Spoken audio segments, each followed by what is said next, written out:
Good afternoon and welcome to the Eastern Oval for the McDonald's Ballarat Football Netball League live stream. Match of the day for this round 11 clash between the third placed East Point and Redan, sitting 21 days between rounds 10 and 11. So it's great to be here, albeit without a crowd. The ground is in perfect condition. It was beautiful blue skies for most of the day. It's just started to cloud over now. We're expecting showers. Hopefully they hold off. And a top warm temperature of 13 degrees. I'm Brad Sinclair and I'll be your host for the afternoon.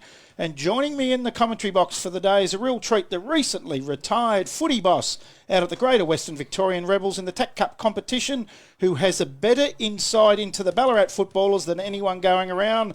It's a very warm welcome to Phil Pardo Partington. G'day Brad, how are we today? Mate, I'm fantastic. More importantly, how are you and how's retirement? Well, yeah, I'm not quite sure about retirement, but it's retirement from footy or a short break from football. And I must admit, once you're out of the full-time gig at football, you become a bit more relaxed and you know what the outside world actually looks like and what your family look like. Yeah, and I understand that you say you're not really retired, and here you are sitting here today calling Ballarat footy. Now, I would say with these players at East Point and Redan, you would have had something to do with probably at least 50% of these guys. Yeah, I had a look before the team list coming through, and I'd say, close to 3/4 have gone through the Rebels program at some stage, and there's been some very good players out there that played really good NAB League and TAC Club in their time. So looking forward to seeing how they've aged and how they've matured and how their skills have got better. The one that I really looked forward to talking to you about today, I've called Redan on several occasions this year, and I've been so impressed with Cooper Craig Peters. He's been a late withdrawal today and won't play.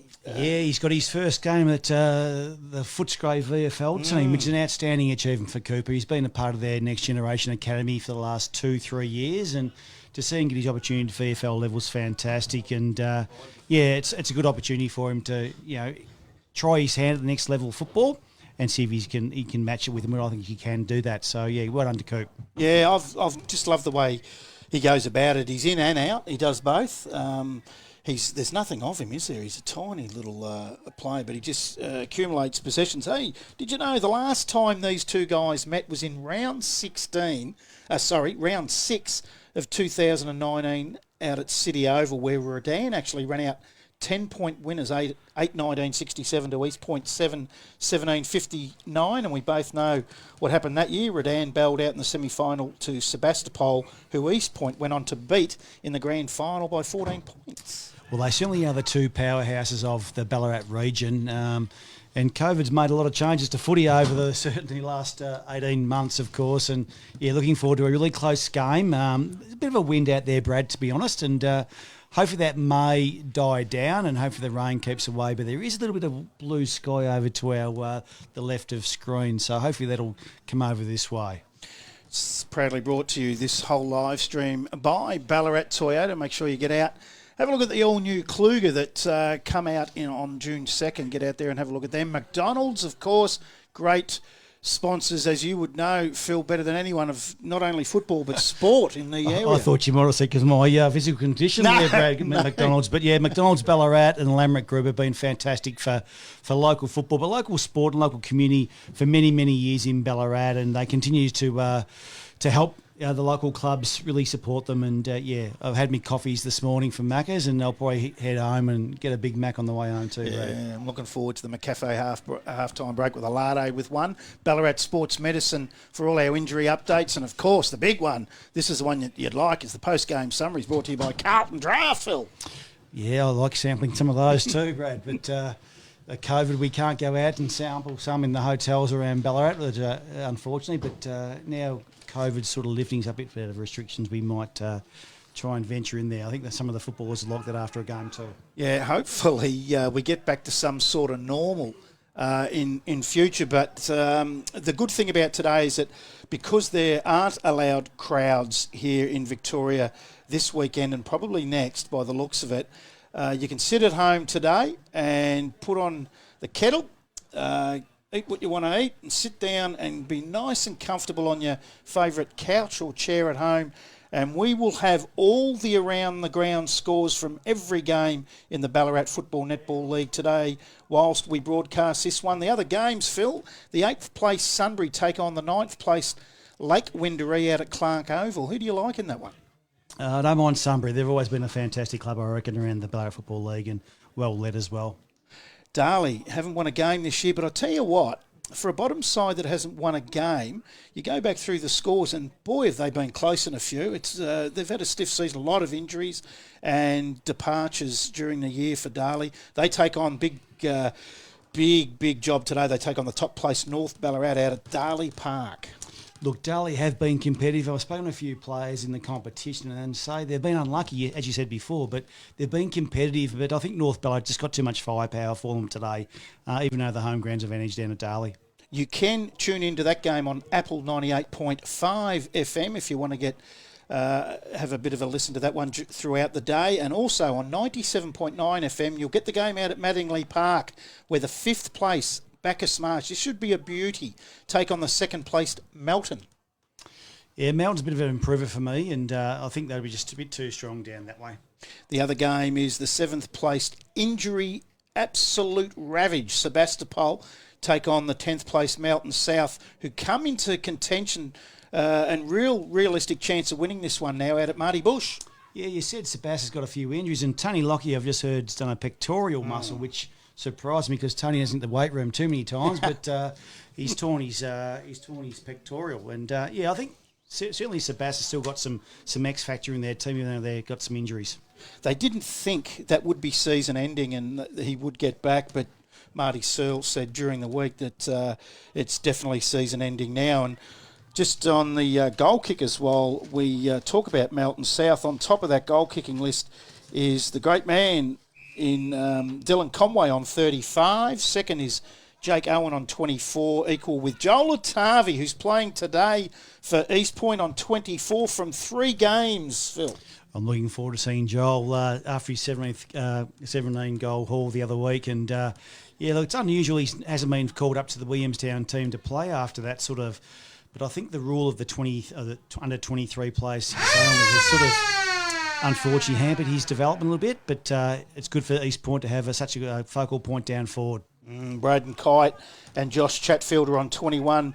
Josh Chatfield got a kidney injury in the game that we called earlier in the year and probably will not play again this year. And Andrew Hooper, from only 5 games, is on 20, and he's thereabouts. I'm a big fan of him, Phil. Yeah, the little pocket rocket Hoops. He's a good little player for the Ballarat Football Club. Plenty of leadership, and helps with the coaching as well. So he's a really good player for that team. Now in today's game, just warming up in front of us, doing some centre stoppage, tap-out work, is the big man, 40 years of age, or 39, turns 40 later this year, I think. The big fella, dual premiership player, Darren Jolly with Sydney and Collingwood. Doesn't he look a treat for 40? I wouldn't mind looking like that. I didn't recognise him with the Ned Kelly beard, to be honest. And look, he is a big man and fit man. And when you got that sort of experience in a team, especially around that centre clearance area, it's great for a team and makes you stand a bit taller as a smaller player as well, I reckon. A big fella like that. Most certainly. He is a big man. He's spent a lot of time in the gym, I would say. I got up close to him, and me, being about 4'3", looked like his young son at the time. And also today out, who I'm really looking forward to today, Phil, is Geordie Johnson. I haven't seen him live as yet. Geelong have the bye in the VFL competition, and you've obviously had a bit to do with him. What do you think? It'd be exciting to watch? Oh, he's an excitement machine, Geordie. I just love the way he flies for the footy, and he thinks he's capable of winning the contest all the time in the air. He's got very strong hands, and he's a dangerous player to match up on because he can leap for a small, and he's also good at ground level. So, he's a very talented player, along with his brother Matt too. They're both hard as a cat's head, so they're going to be good players for the club today, I believe. It is going to be a big task for Redan, as we said. Cooper Craig Peters is out now. The midfield of East Point that will be under the feet of Darren Jolly. Players like Matty Johnson, Billy Jones, Makitcha Rodama Onus. Then you've got Geordie Johnson that we said will come through there, Geordie Taylor. Aiden Nestor out on a wing. Joseph Dodd comes through the middle. Running backs of Darlenberg and Lovig is the correct way to say. How's that? Yeah, Cam Lovick. These are super players. And then you've got a bloke up forward that can take a grab anywhere. But Atavi, Brad Whitaker, Bryson McDougall and Jack Ganley. It's going to be a big ask for Redan today. Well, as you said, there's a lot of talent, those players you've called out. There's about 718 names you'd think any club would like them in any team. And, look, having that sort of midfield deliver to, one of the best forwards in the competition, that's why he kicked 17 goals the other week. So very talented midfield. But on the outside as well, East Point have got plenty of runners as well. And I think... not only Jordan Johnson, Jake McQueen's, but I just noticed young Jake just walked towards the interchange bench before with what seemed to be a bit of a limp during the warm-up. So hopefully that's not the case for East Point, but I think they've got plenty to match up. Redan have a pretty good midfield in itself, but as we said, Cooper Craig Peters is out. But they do have Oren Stevenson playing today. Now, I reckon he'd be around the same age as Darren Jolly. I reckon Jolly's got probably a couple of years on him, but they're probably in the similar mould of type of player, so it'll be a really, really good contest. But I reckon you won't see Big O so much in the ruck all day. I reckon you'll see him down forward a fair bit of the day because, especially with the wind, having a big player like the Big O down forward's a good target. Yeah, certainly, and I would imagine that you'll see guys like Jacob Short playing the ruck. Will Madden was selected but has come out of the side, so they've lost a big man as well. But then they still have some good midfielders. I really like Lockie George. Daniel Bond gets a lot of it. Alex Harvey when he goes through there. Fitzgibbon, Cooper Atchison. These are all pretty class acts too. Yeah, really like Alex Harvey. He's got a lot of leg speed on the outside, and I think that is really important today. It's a fairly large ground. I like the Eastern Oval and the large wings, and I think he'd be really good. And Lockie George, I've always loved the way Lockie George goes about it. Not only that he's inside work, but he can kick goals as well. He's a bit like a ball. He loves the contest, and he doesn't mind a bit of lip either, which I enjoy too. So, he's a really good player. Getting on in age a little bit, but he's still a very important player for Redan. Up forward, they do have some goal kickers. As you said, Stevenson, we would think, would play most of the day out of the goal square. Lockie McLean, I've been really impressed with. Grant, when he's up forward. Bell's strong. And Chris Giampolo's pretty smart when the ball hits the ground. Yeah, Lockie McLean, he's got a beautiful left foot on him. He had to go at the VFL level. He's still there at the moment trying out. But, I think he's just a difficult player to match up on again. He's a bit similar to a Geordie Johns in terms of his mark, but he's got a beautiful left foot kick on him. Yeah, I think in our call, we called Redan back in round 9, and I rate him probably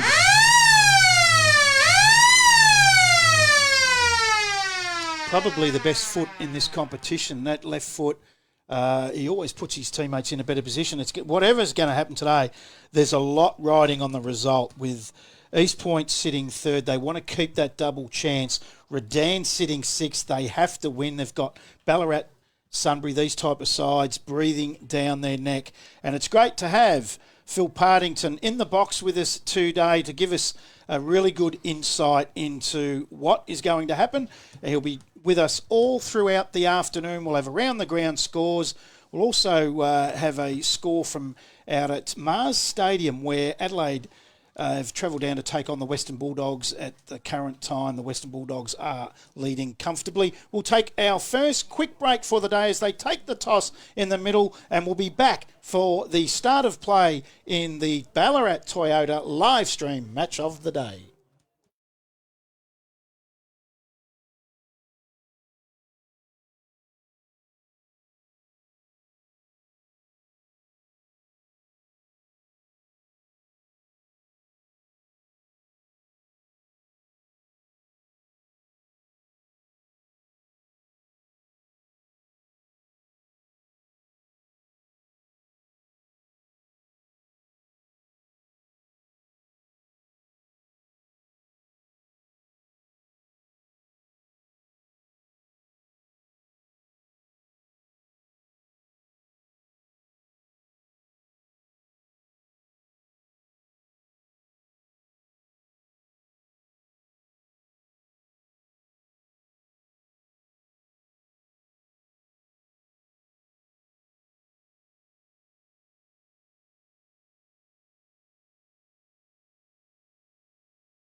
Welcome back to the Eastern Oval, where players are getting into position, ready for the big bounce of a big day of football. After 21 days from round 10, we finally get it underway. Just a quick score out at Mars Stadium. Western Bulldogs, we've gone 2 minutes into the third quarter. There's 2 minutes to go in the third quarter, and the Bulldogs lead 10-10-70 to Adelaide 5-6-36. Don't forget, we will also have a live stream netball game out at, I think it's out at Marty Bush, isn't it? Let me see. Yes, it is. Sebastopol Mountain South A-grade netball from about 2:45. Phil, which way are they kicking? Yeah, we've got Redan going to the Ballarat City end, and East Point going towards the Melbourne end of the ground, to the left-hand side of the screen. So, as you can see, big Orange Stevenson's head down deep forward at the moment, and I dare say they'll be the scoring end for most of the day. And we're just about to hit it. The siren will... You won't miss this. And big Darren Jolly loses the first tap. Comes out forward of the ball now. Quick kick forward by Harvey for Redan. Quickly goes in. Grant drops what he probably should have taken, but recovers really well, but then turns over the handball. East Point tackled McLean. Well done. And looks like we might have another stoppage in the middle of the ground. Anything you see in matchups, Phil? Yeah, not so much matchups. So it was just a great first possession there and a quick kick forward where Isaac could have taken that mark and had a kick from 45 out. So it's a good start by Redan. Jolly wins that one, goes forward, comes out to McLean, gets onto that left foot that we spoke about in the pre-game, and look at it, again, hits George inside 50, quickly plays on, goes to the arc, sits it inside the goal square, beautifully done from Stevenson, it got it forward, and I reckon that might have been Bell that's toe poked that through. Certainly was, great inside kick from Lockie George to... Oren Stevenson, who had no intention to mark that football whatsoever, just getting it down to ground level where Grant Bell's a really skillful player and just toe poked it in for a goal. So good start by the Redan Footy Club. And Redan, 1 straight 6. We've only gone 2 minutes into the first quarter. East Point yet to score. That is on your Ballarat Toyota scoreboard. Oh, what a feeling. Toyota. Back in the middle. Again. Comes forward, missed by... both ruckman. Hari kicked towards the 50-metre mark for East Point, trying to keep the ball in play but couldn't. And he has got a limp there that's quite noticeable as he picked up Phil, Jake McQueen. Yeah, really good player, Jake McQueen. But one thing I've noticed is Matty Johnson's had his hands on the footy at both centre clearances already. So he's a really important player that the Redan Footy Club's got to try and stop. Just a really skillful player and hard player. Yeah, nearly one of my favourites for the Henderson medal is Matty Johnson. He's been good when we've called. And right on cue, gives the handball off, finds his brother in Geordie, knocks it forward, comes out. He's quickly tackled, is the boy in Waterbury. And we might have a missed, again, this happens week in, week out. There's a number change here for Redan, and we'll try to pick it up. It's the ruckman that is rucking with Jolly that wasn't listed as 35. Yes, it is. It's Brandon Green. That's all right. So we've got that right. It's come forward to Grant. Grant, quick hands out, looks for McLean. Doesn't make the right mark. Gets out to Lovey. Goes onto the right foot with a beautiful spearing kick towards centre half forward. Now they're away on the left foot through the agency of Dodd. Should have marked what he dropped. Didn't take, was the big fella in. He's kicked that out on the full as well, and that is a Tarvey. Quite a surprise he's not playing tomorrow, will he? Yeah, I think with the rules of the VFL, they're only allowing 6 players under 23 years of age. It's probably hampered him at the moment. But a great inside kick by young Joe Dodd, very skillful player, and won that job, should have taken. Jenkins goes short to Atchison, still inside defensive 50. Atchison short, looking for Fitzgibbon. Takes a mark in front of Jones, who's another player that I like to watch, Billy Jones. Fitzgibbon. Probably have to go up the line. No, he's going to square it in. Oh, just sticking out the one Duke was the big fella there, but couldn't take the mark. It was a Tarvey. Comes forward. Now East Point are away, and it's that man Jones. Walks around Lockie McLean. Just a mongrel right foot kick inside.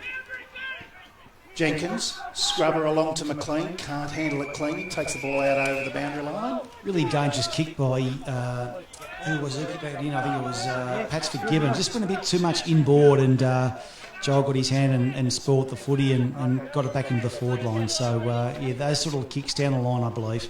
Nice little touch from Jolly looking for Johnson, but it comes out to McLean, gives it off to Fitzgibbon on the right leg, goes up towards half forward. That's a beautifully weighted kick. Lukic gets his hand to the footy though, carries over the back. Now, taking on bite. I thought he bit off more than he could chew. Was Brown. Ends up in the hands of Jones. Jones will square it back. Now they'll go out through the middle, and that was Carson looking for Jolly. Umpires pulled a free kick against him. We'll go to the Redan coach, and Jarrett Giampola goes out wide. Right leg inside from George. What a beautiful kick, but just able to chop that back was Carson. Underground handball, finds his teammate there in Nesta. Again, hurried kick, comes back to Nesta, collects it, hands on the inside of Matty Johnson. He drops it, but able to get hands back off. Now they're inside 50 in a one-on-one. High kick forward, probably taken high, and the umpire has agreed, and that'll be a Tavi. Quickly plays on, has a player in Billy Jones all on his own, just didn't get there. Taps it in front of Aberdeen, ends up in the hands of McQueen. Right foot snap goal. Yeah, fantastic scrum of young Jake McCrean there. He's just a really good player that's got good skills. That injury didn't show up then at all, Brad, at all. He's when the goals are around, they never do they? Easily right. So, but he's a hard match-up, and good to get one back. That's 1 goal apiece now on the Ballarat Toyota scoreboard, and we are still in the early stages of this first quarter. Oh, what a feeling. Toyota. Nearly 6 minutes gone, and it'll be Jolly again in the ruck, who is, I don't think he's played much senior footy this year, is Brandon Green. Ends up now coming into the front 50 again to Atavi. Wins the ball out over the back. That looks like it'll beat him over the boundary line. Now, they brought Brick into the side today, Redan, obviously for that job. He's a competitive player, young Pat Britt. Just that dogged defender that does everything well most of the times. He's got a big job today as tapped forward by that man, Atavi. Comes forward towards McDougall. Johnson's there. Comes out now to the hands of, looks like that might have been Rodimer Onus. It is. Goes forward. Quick hands back out. Left foot snap. Just goes straight up in the air. Britt stands under that. Punched away from him towards the boundary. It's kept in play. Matty Johnson with a squaring kick, but he's only found Chris Giampola. They now will go to the outer side, out towards wing and half back. Dropping what he probably should have taken there was Green, which brings Jolly into play, but he can't handle it cleanly, and the ball will go out of bounds. Out of wing. I think the match-up of the two big guys in Jolly and Green is going to be a thrilling one for the whole day, and we won't see many jumping at the ball in the ruck or centre bounces, but I just think that physical presence of both those players will be a really good contest for the day. Definitely a hard body to get around, isn't he? Big certainly, yeah, he's a big boy, no doubt about that.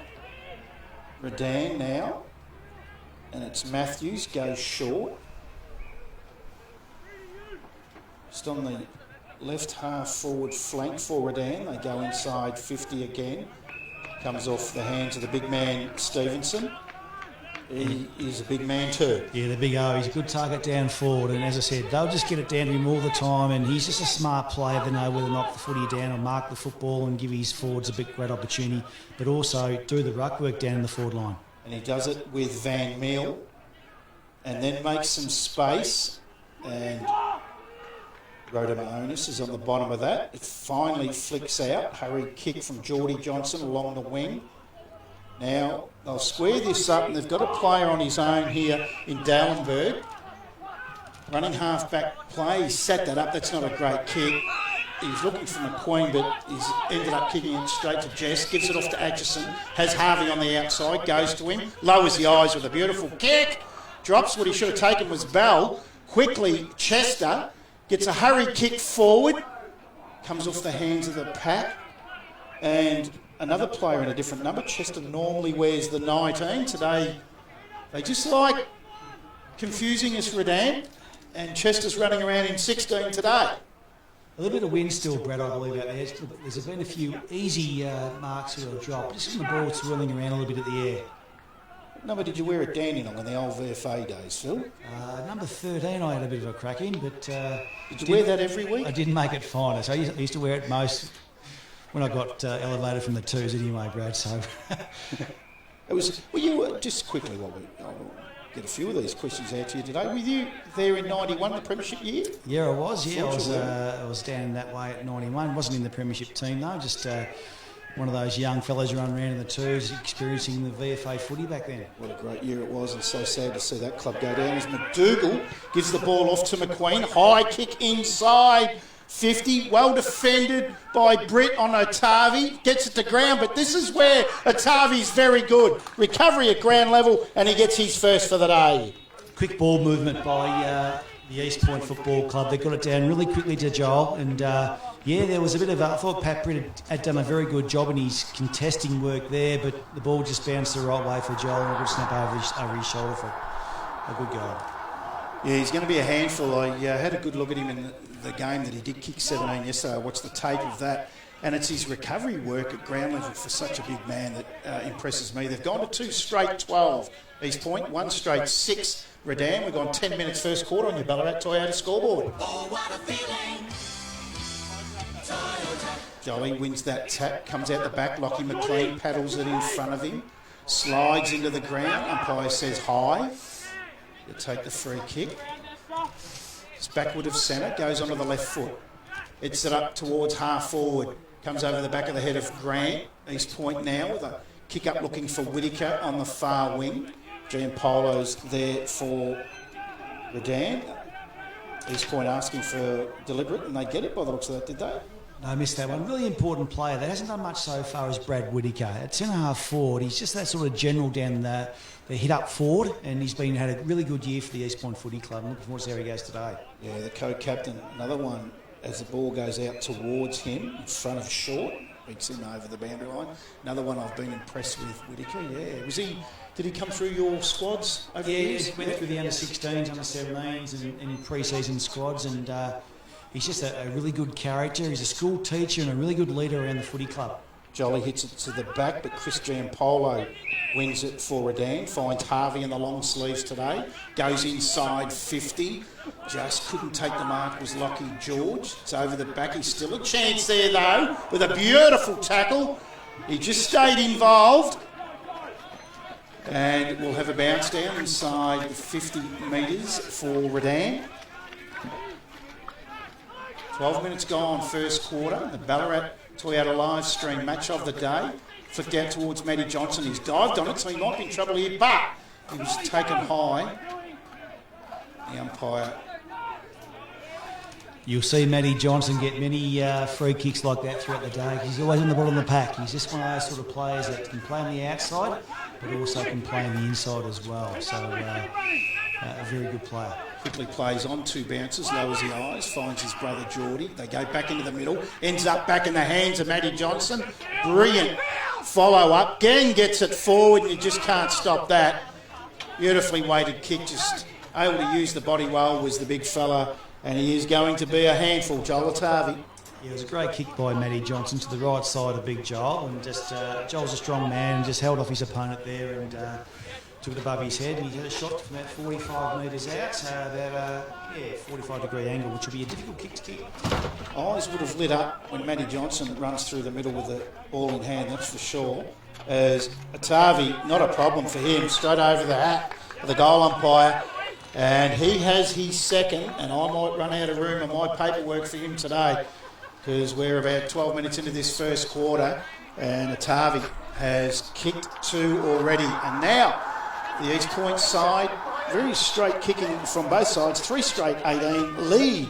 Redan 1 straight 6. That is on your Ballarat Toyota scoreboard. Oh, what a feeling. Toyota. Great kick by Joel Avardi then. Just, I wonder, Brad, you kicked 17 goals in his last game, be pumped up for the next week going to footy, wouldn't you? And he's been waiting for 3 or 4 weeks for that to happen. So hopefully he keeps that good form going. He's close to 20 goals in 2 weeks of footy. You wouldn't be too worried about that too much, would you? No. Short takes it to the outer side and it ends up in the hands of Fitzgibbon. The half-back flank, hands over the top now to Waterbury. Waterbury on the right leg. Turns that over, but they couldn't take the mark, East Point. But mopped up well, really well, and then goes forward. And there he is again. He's up high. Oh no, that's not Atavi. In fact, that's McDougall. McDougall will go towards the big fella. And this time it's Whittaker. Yeah, well played by Brad Whittaker there. Played in front of his opponent, the ball dropped short. And Paddy Britt, I'm not quite sure if he's been moved off Big Joel yet, but another good kick. Nearly the identical spot as the last kick from Joel Avardi. Yeah, it's going to be interesting. He's going to need chop outs, but right now Short's gone to Atavi as Whittaker comes in, goes close to the man on the mark. It's coming back, not enough. It's the first behind for the day. 13-point leaders at the 15-minute mark of the first quarter is East Point. Goes short, too short. Inside defensive 50, takes a bounce after 3 steps, gives it to his coach in Giampolo. It's Jarrett, he's under the pump now, is Aberdeen, and the umpire says, yep, holding the ball. You always give it to the coach, but I'm not quite sure when the coach is not the best position to get the footy. But probably should have gone along with that kick, the first kick out of defence there, just to try and get it away from the East Point forward line, especially when the play's going towards the East Point side. And Rotunos with a beautiful flat kick, and Whittaker again on the lead has taken the chest mark. Again, he'll kick from just outside 50. See if he goes close to the man on the mark again. Very workmanlike, Brad Whittaker. Just keeps moving all day, giving his team the best options. And if you keep doing that as like centre forward, you usually get a few of them throughout the day. Does go close to the man on the mark. He sat that right again. Leaping was McLean, but just keeping his feet on the ground and reading it better than all of them was Matty Johnson. He's taken the mark right on the boundary line, right forward pocket. Check side or left foot, you think here, Phil? He's a check sider usually, I think. He's holding it for that. And you're spot on. And he has missed. So another behind.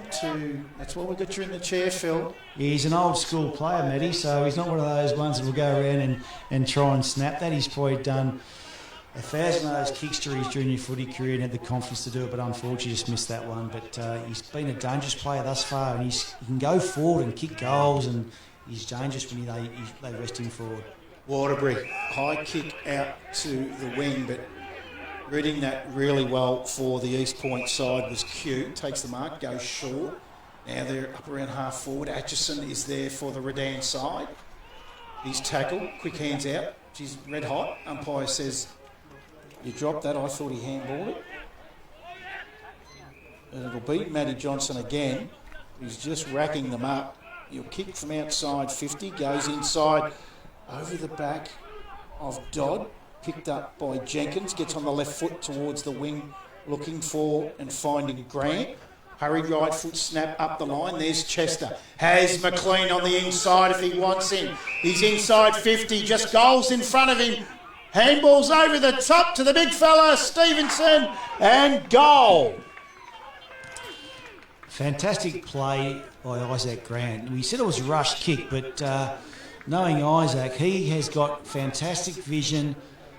He saw the player on his outside there, just a quick kick out there where he had space to run, and getting the ball quick into the forward line is always an advantage for any team. And certainly McLean's got some wheels on him and just unselfishly handed the ball over to Big O to start Big O days off with a nice goal off the first 10. 2 straight 12 Redan. They trail East Point 3-2-20. We've gone 18 minutes in the first quarter. That's on your Ballarat Toyota scoreboard. What a feeling.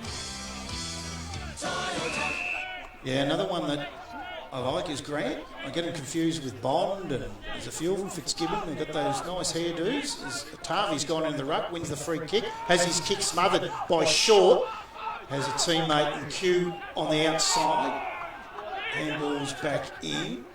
In fact, it might have been McQueen. Now it comes out to Lukic, hurried right foot kick forward. Ends up in the hands of young Carlisle Marks, a kid. Gives it off to Matty Johnson. High kick towards goal. Really doesn't have anyone there. Might beat Waterbury over the line. No, he traps it.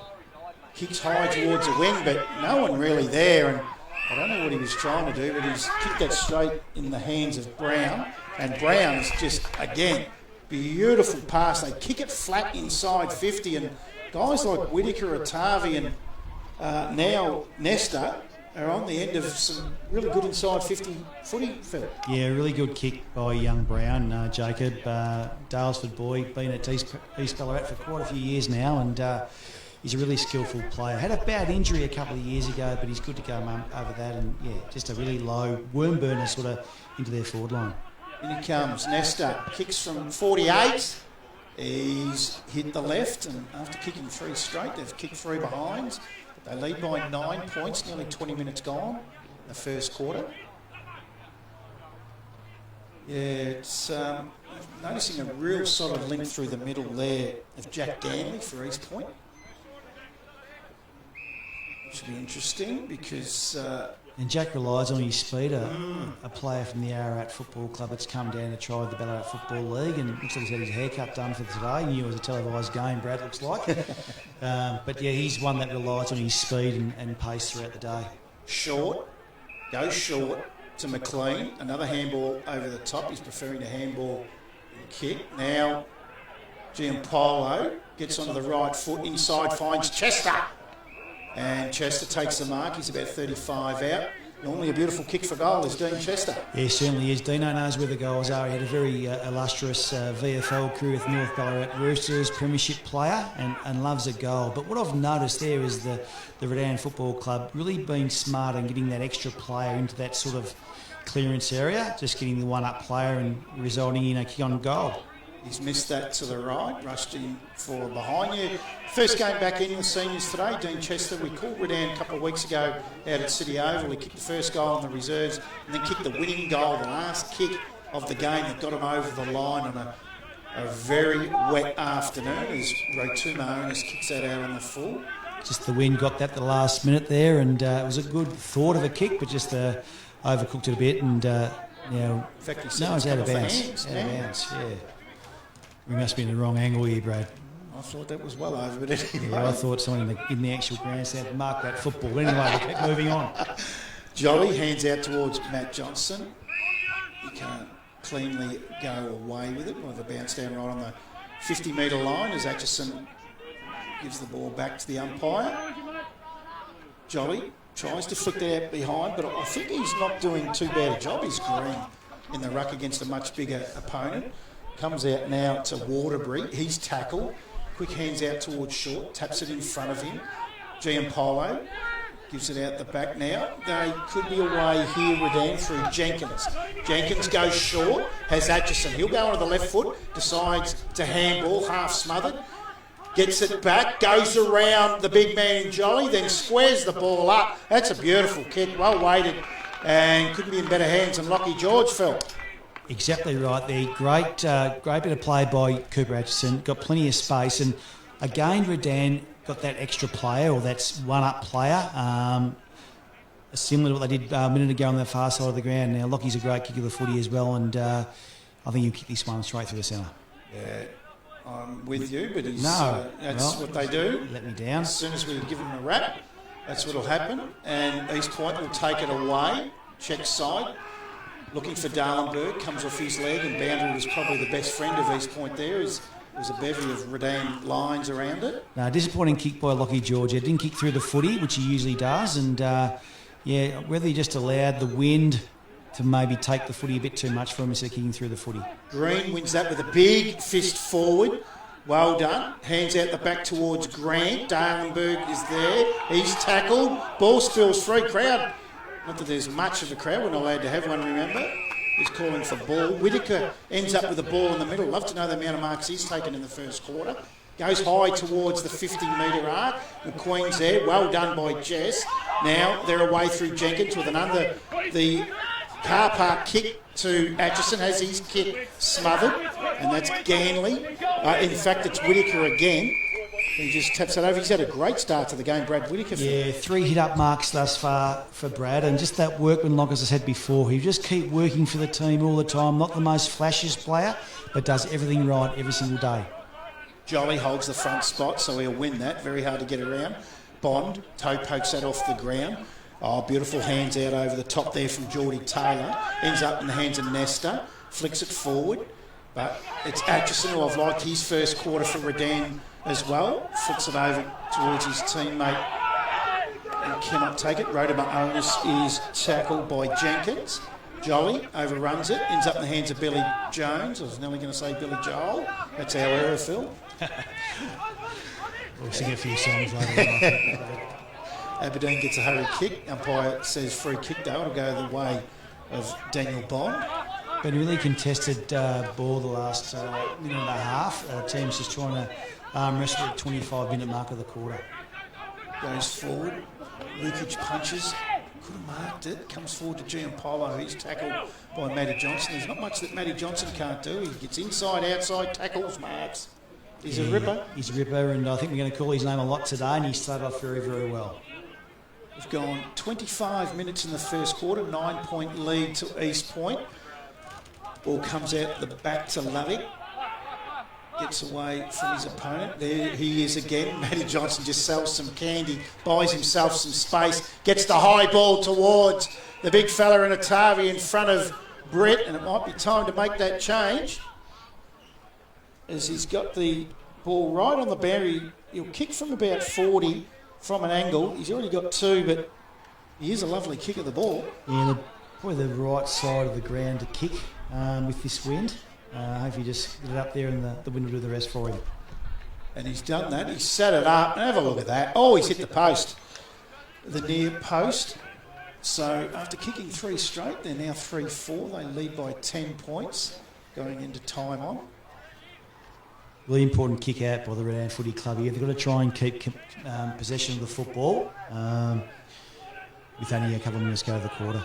Yeah, certainly don't want jump time goals now. They've been good, Redan, in the first quarter, although they are kicking with the wind.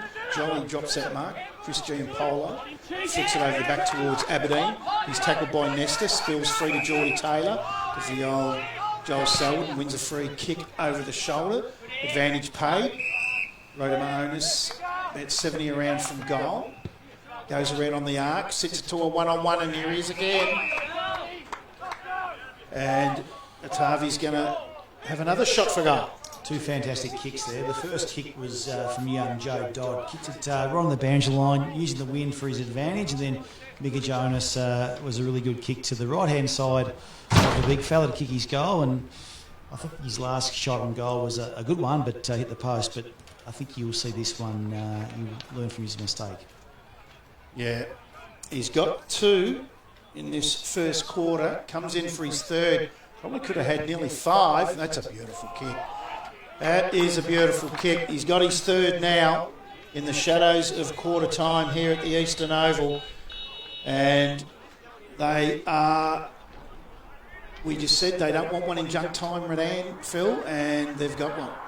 Yeah, I would have rather he could have had a bit more of the full back there, had a bit more time, could have ran it probably another 5-10 metres and kicked it towards a bit further on the wing to get the ball away from the attacking area of the East Point Football Club. It's an easy game, Brad. Keep it away from the scoring end and the attacking end, and you won't get a goal scored against you in the last junk time. 4-4, 28 East Point lead Redan, 2 straight 12. Gone 28 minutes nearly into the first quarter thanks to Ballarat Toyota.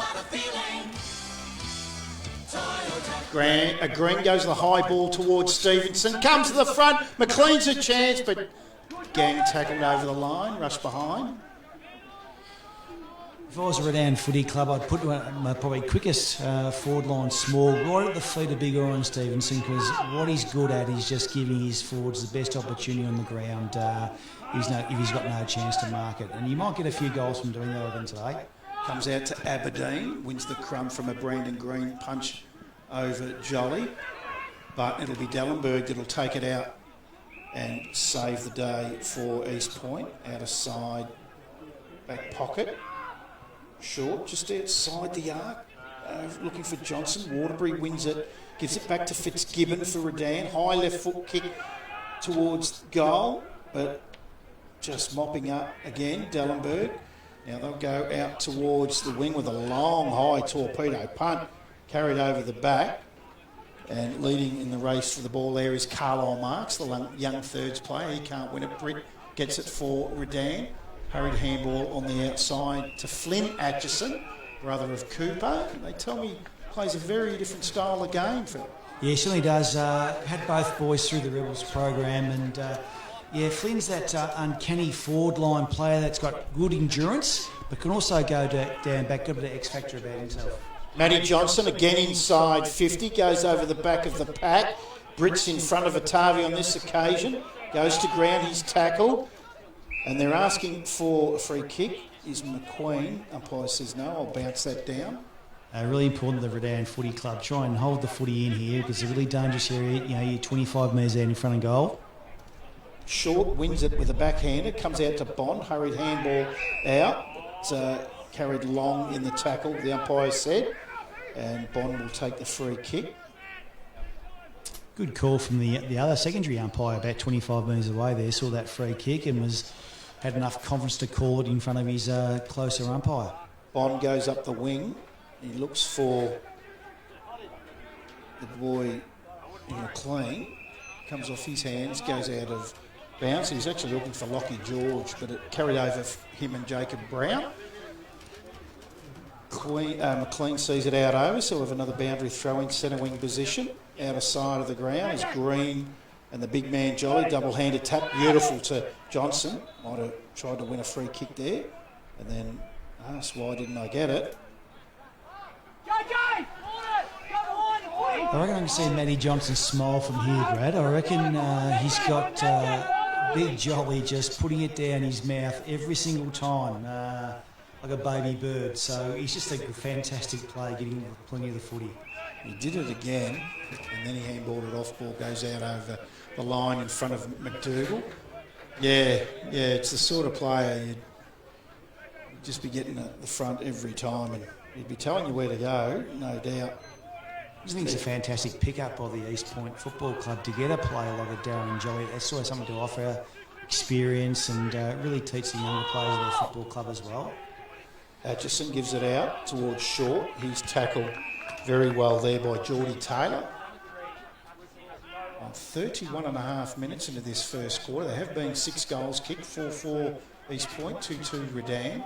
Jolly again. Taps down in front, comes out to Rodomonis, just dances around, umpire says no. There's a holding free kick to Redan. He goes short. Jenkins has it. He'll take him outside defensive wing, up towards the half forward now. Gets over the back is George. He's tackled very well. And we'll have a bounce down. Yeah, great pressure. I think it would have been Geordie Johnson that time with a tackle on Lockie George, because the ball could have gone a bit further there and Lockie could have had a bit more of a run onto the footy and had a shot on goal. Green wins that one, but it goes straight to his East Point opponent. He's wrapped up by Bond. We'll have another bounce. That was Dodd. Oh, beautiful tap again from Jolly. This is just a masterclass of ruck work we're seeing from the big dual premiership player with Sydney and Collingwood, isn't it? Yeah, as I said before, you've got a quality player like that. It can deliver the ball in the ruck to your midfielders. It gives your team a really good advantage, and that's what we're seeing at the moment. Canny was on the end of the last one. Who's going to be on the end of this one? Actually, it's Redan that are starting probably to think, I might just go where his hands and eyes are going. Free kick, go to East Point, and it's Canny. Goes the high kick up towards half forward, goes over the head of McDougall. Bad bounce for him and Jenkins, and the ball goes out over the boundary line. 33 minutes gone, first quarter, 14-point lead to the Kangaroos. Green's got to get in front of Big Jolly here at the moment. The boundary umpire always throwing it fairly low, and the ball's holding up a little bit, so the Big Green gets in front. He might have more opportunity for his team opportunities. It was a 20-metre punch to McDougall from Jolly. Now they're up towards the goal mouth. This spells danger, but geez, that was well done by Brett. He was able to get it to the front and rush the behind. Did very well there.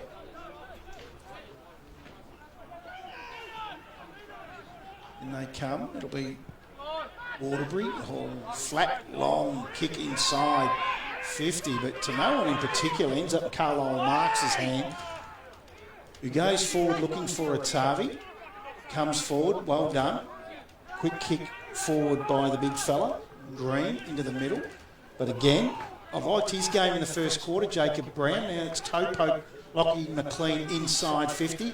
Stevenson won't win that race, but I'll tell you what, he's made a nuisance of himself. And ball comes out to Dallenberg. Hands off. Lukic. Right foot kick up the wing. Umpire calls into play on. High kick towards Jolly. Gets over the back. Rodimer Onus is there. Wins it well with strength. Great agility. Right leg. What a beautiful kick that is. But well done again from Britt. Just able to get the ball to Granville. Yeah, as I said before, very much workman-like Paddy Britt. Just keep doing the team things, but just that competitive beast about him. Hates getting beaten. And you'll see that even though he's got 4 or 5 kicked against him throughout the day or something like that, he will still keep fighting for the team. Yeah, and he's giving away a lot of height, and the ball's coming in brilliantly, so he's been good. Ball bounces high in the air. No one really wants it. In the end, it's Nesta. He's wrapped up. And by the coach, Jim.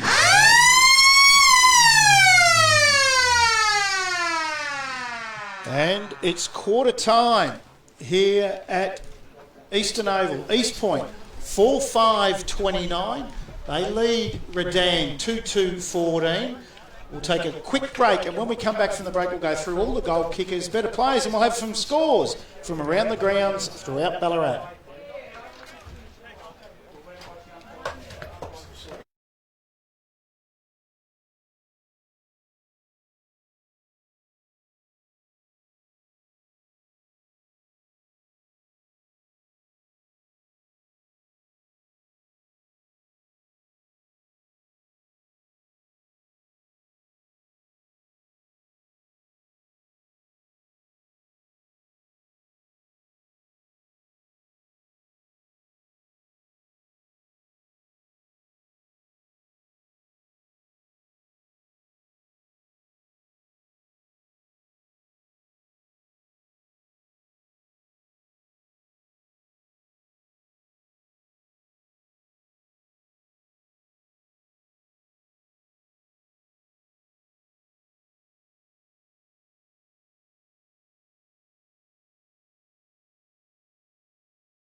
Welcome back to the Eastern Oval, where it's quarter time and East Point 4-5-29, lead Redan 2-2-14. Scores from around the grounds.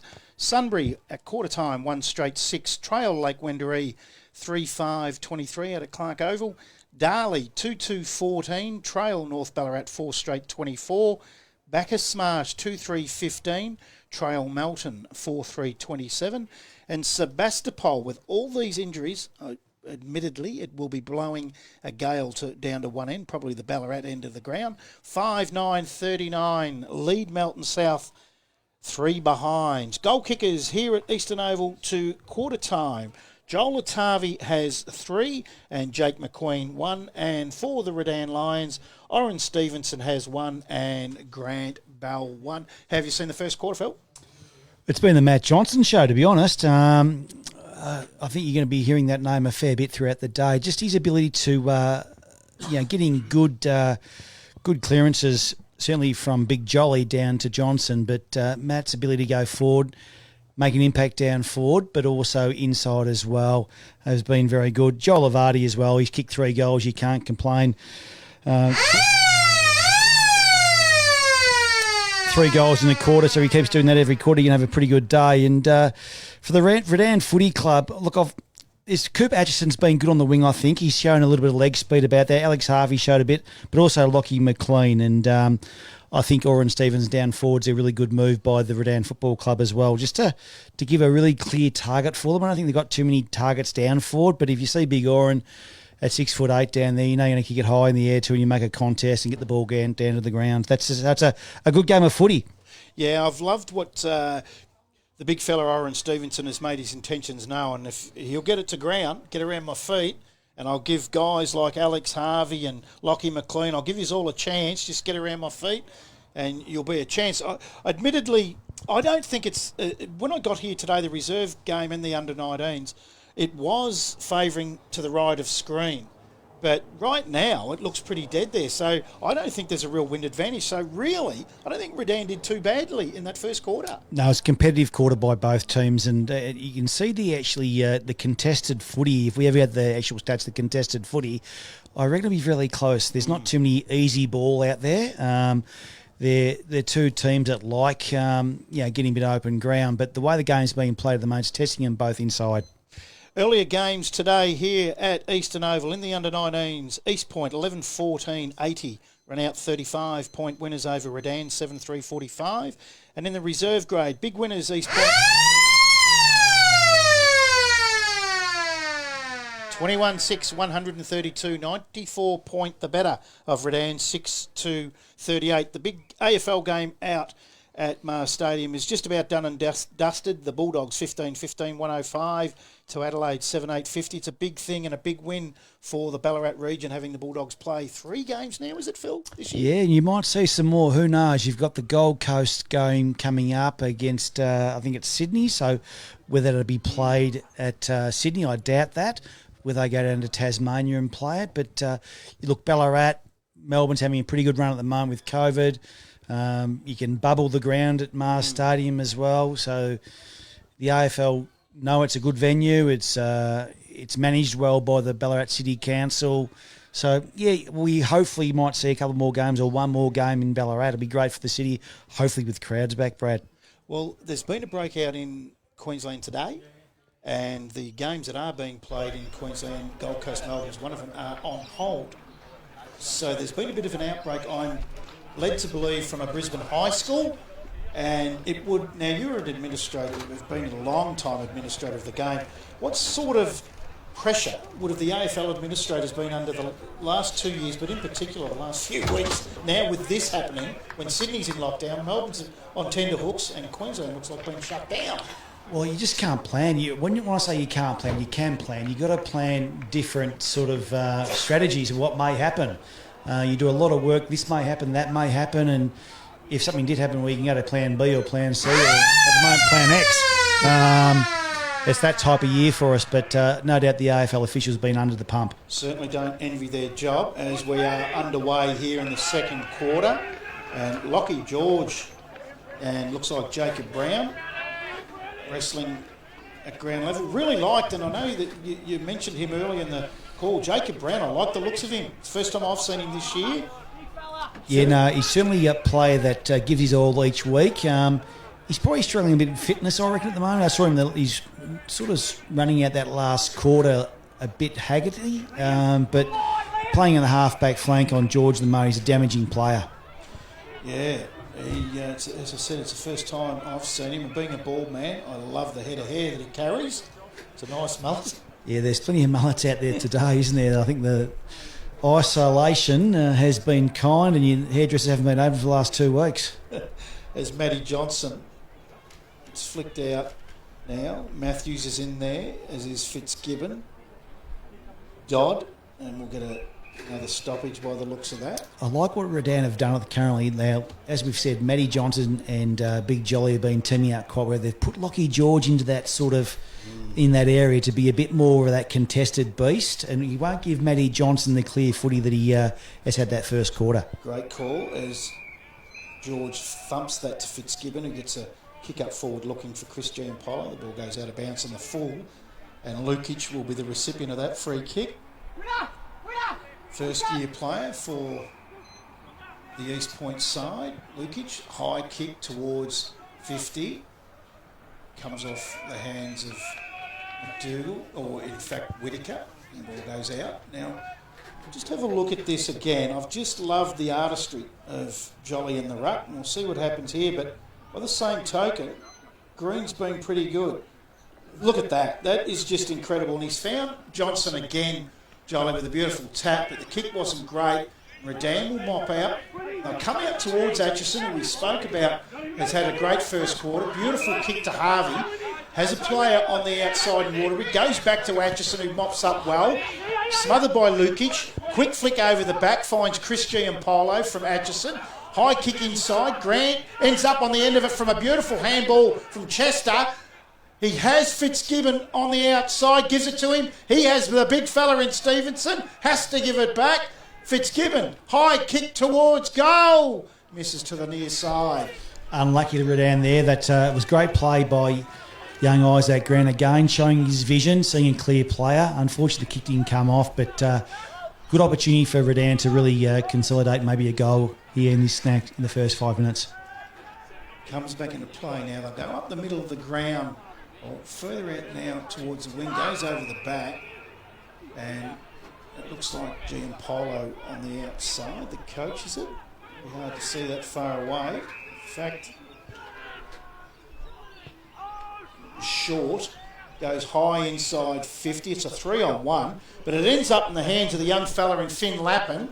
Hurried kick, but they'll get out of this. Dallenberg inside defensive 50 has the ball. Hasn't got a lot to go to up the line, so he squares a beautiful kick. Looks like he might have changed the jumper. Geordie Johnson gone to the sleeveless now. Picked up by Jarrett Giampaolo. Gives it off to George. George now lowers some eyes. He was looking for Lappin, but chopped off East Point. Then they've turned it over. No, they haven't. McQueen, he's wrapped up by the coach. Able to get the handball away. Great tackle from George. And that was on Carlisle Marks.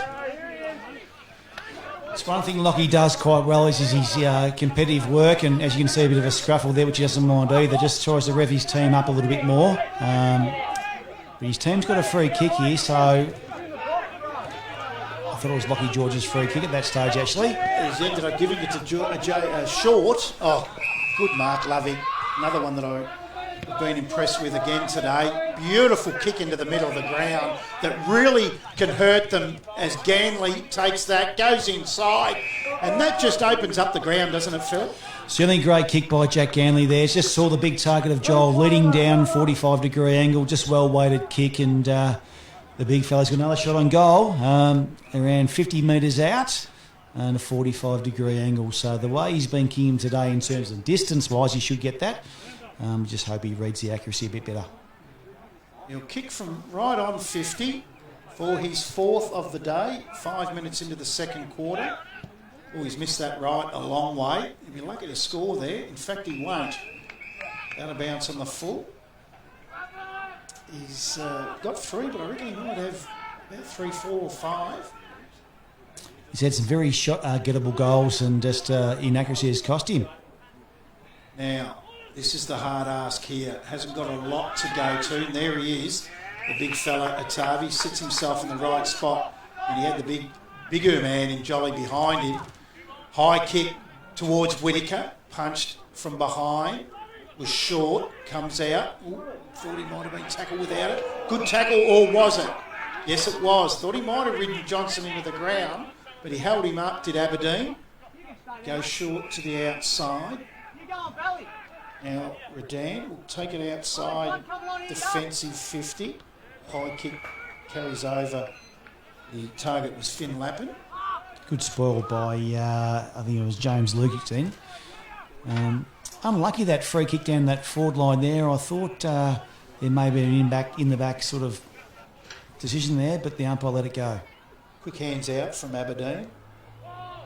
Looking for Harvey, finds him. Able to get his arms free and get the handball out towards Bond to Chris Giampolo. Flicks it up over looking for Matthews. Umpire blows his whistle and says Bond might have been held long in the tackle, was he? Giampolo. It'll be... No, it'll come back to Bond. So Bond will take the free kick out of wing. He'll go short looking for McLean. Now this next kick usually is great. Especially when he's left. Yeah, arcs around onto that left foot. Has all the time in the world to do with it that he wants. Sits it probably a little bit high for Harvey. Dallenberg is there. Wins that in front of Chester. Handball. Harvey's going to end up back with this. He's tackled. Did he get his foot to it? Umpire says no. And the free kick will go to East Point. Right back pocket for them. Really good defensive pressure by the East Point Football Club there. That Harvey had a shot on goal then, but just that fingernail sort of pressure sort of allowed that free kick for holding the ball. And it's Van Meel. Goes up towards the defensive arc, but it's going to come back pretty quickly as the mark is being taken by Waterbury. Had a very good year, Kenan Waterbury. Has been one of the prime movers around footy club this year. Goes short, but he's turned that over. Not a great kick. Probably being the backman, was a bit worried about the goals. He sort of get a little bit tentative. And there's 4 posts in front of him. Beautiful kick and a great mark. And that's Atavi again with a lovely kick to Whittaker. Gets it onto the right leg, but has missed to the near side. It was a good kick by Joel Avardi there, and I'm not quite sure if he actually tried to hit Brad Whittaker or the further on player, but gave Whittaker a shot on goal. So 15-point lead is East Point, 8 minutes into the second quarter. And East Point shots have been quite easy on goal too, Brad, so they should be probably a bit further ahead at the moment. Yeah, I think Redan have been very good, especially when I seen that Cooper Craig Peters was playing for Footscray this weekend and he wouldn't play. I thought, gee, they're going to lose a lot around the middle, but they've been good. It's only early, but time will tell as they come back in towards Jenkins, trying to get a change of area now. As the coach in the middle, as we have said, that's where you want to go normally. He elects to go towards McLean on the outer side, but it'll go out of bounds on the full. The big man. Yeah, John really good McLean. play by East Point there. They just held up and didn't give Redan any options on the outside or a chance to switch the footy at all. They just manned up one-on-one and gave no exit for the football club to get out. Jolly gave it off to Jones, who kicked it forward, then mopped up front of that. It's gone out of bounds, sort of a boundary throw-in, left half forward for the East Point side. There's Green and Jolly. Jolly over the back was looking for Ganley. Had it smothered. Johnson ends up with it. He fumbles. Comes out to Nesta. Gets away from McLean. McLean hangs on, but he's able to shrug it in the end. Has his kick smothered eventually. And comes into the middle of the ground now. And that's Ganley. Ganley on the right leg. Goes forward. Beautiful mark. Under a lot of pressure was Geordie Johnson. Quickly plays on. Goes to centre half forward. Have a look at the kick. Straight to Whittaker in the goal square and just walks in to an open goal. He's first for the day, Brad Whittaker. Yeah, it has been a dangerous player, Brad. Just got through the back there, and a great kick by Geordie Johnson. We talk about Geordie Johnson and his ability to have a high mark and good hands, but the one thing I like about Geordie Johnson is his vision. He's got that uncanny knack that he can just see a free player and move it from hand for foot fairly quickly, and that's what happened there and it resulted in a goal. Yes, and a thumping kick too. So that takes them on to 5, 6:36, 2-3-15, Redan. We've gone now 10.5 minutes into the second quarter. Oh, what a feeling.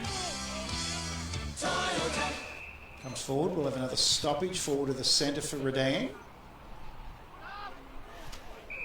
And the umpires come in, not the officiating umpire, he's seen something, and it might have been Jolly that might have pushed Harvey high. Harvey wins the free kick, goes inside 50. Chris Giampolo's at the front of that pack. Van Meels there, sliding in.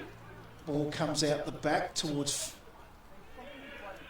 looks like it might be in the hands of Dallenberg now. Goes towards the wing, but the coach for Redan, Jarrett Giampolo, will take the mark.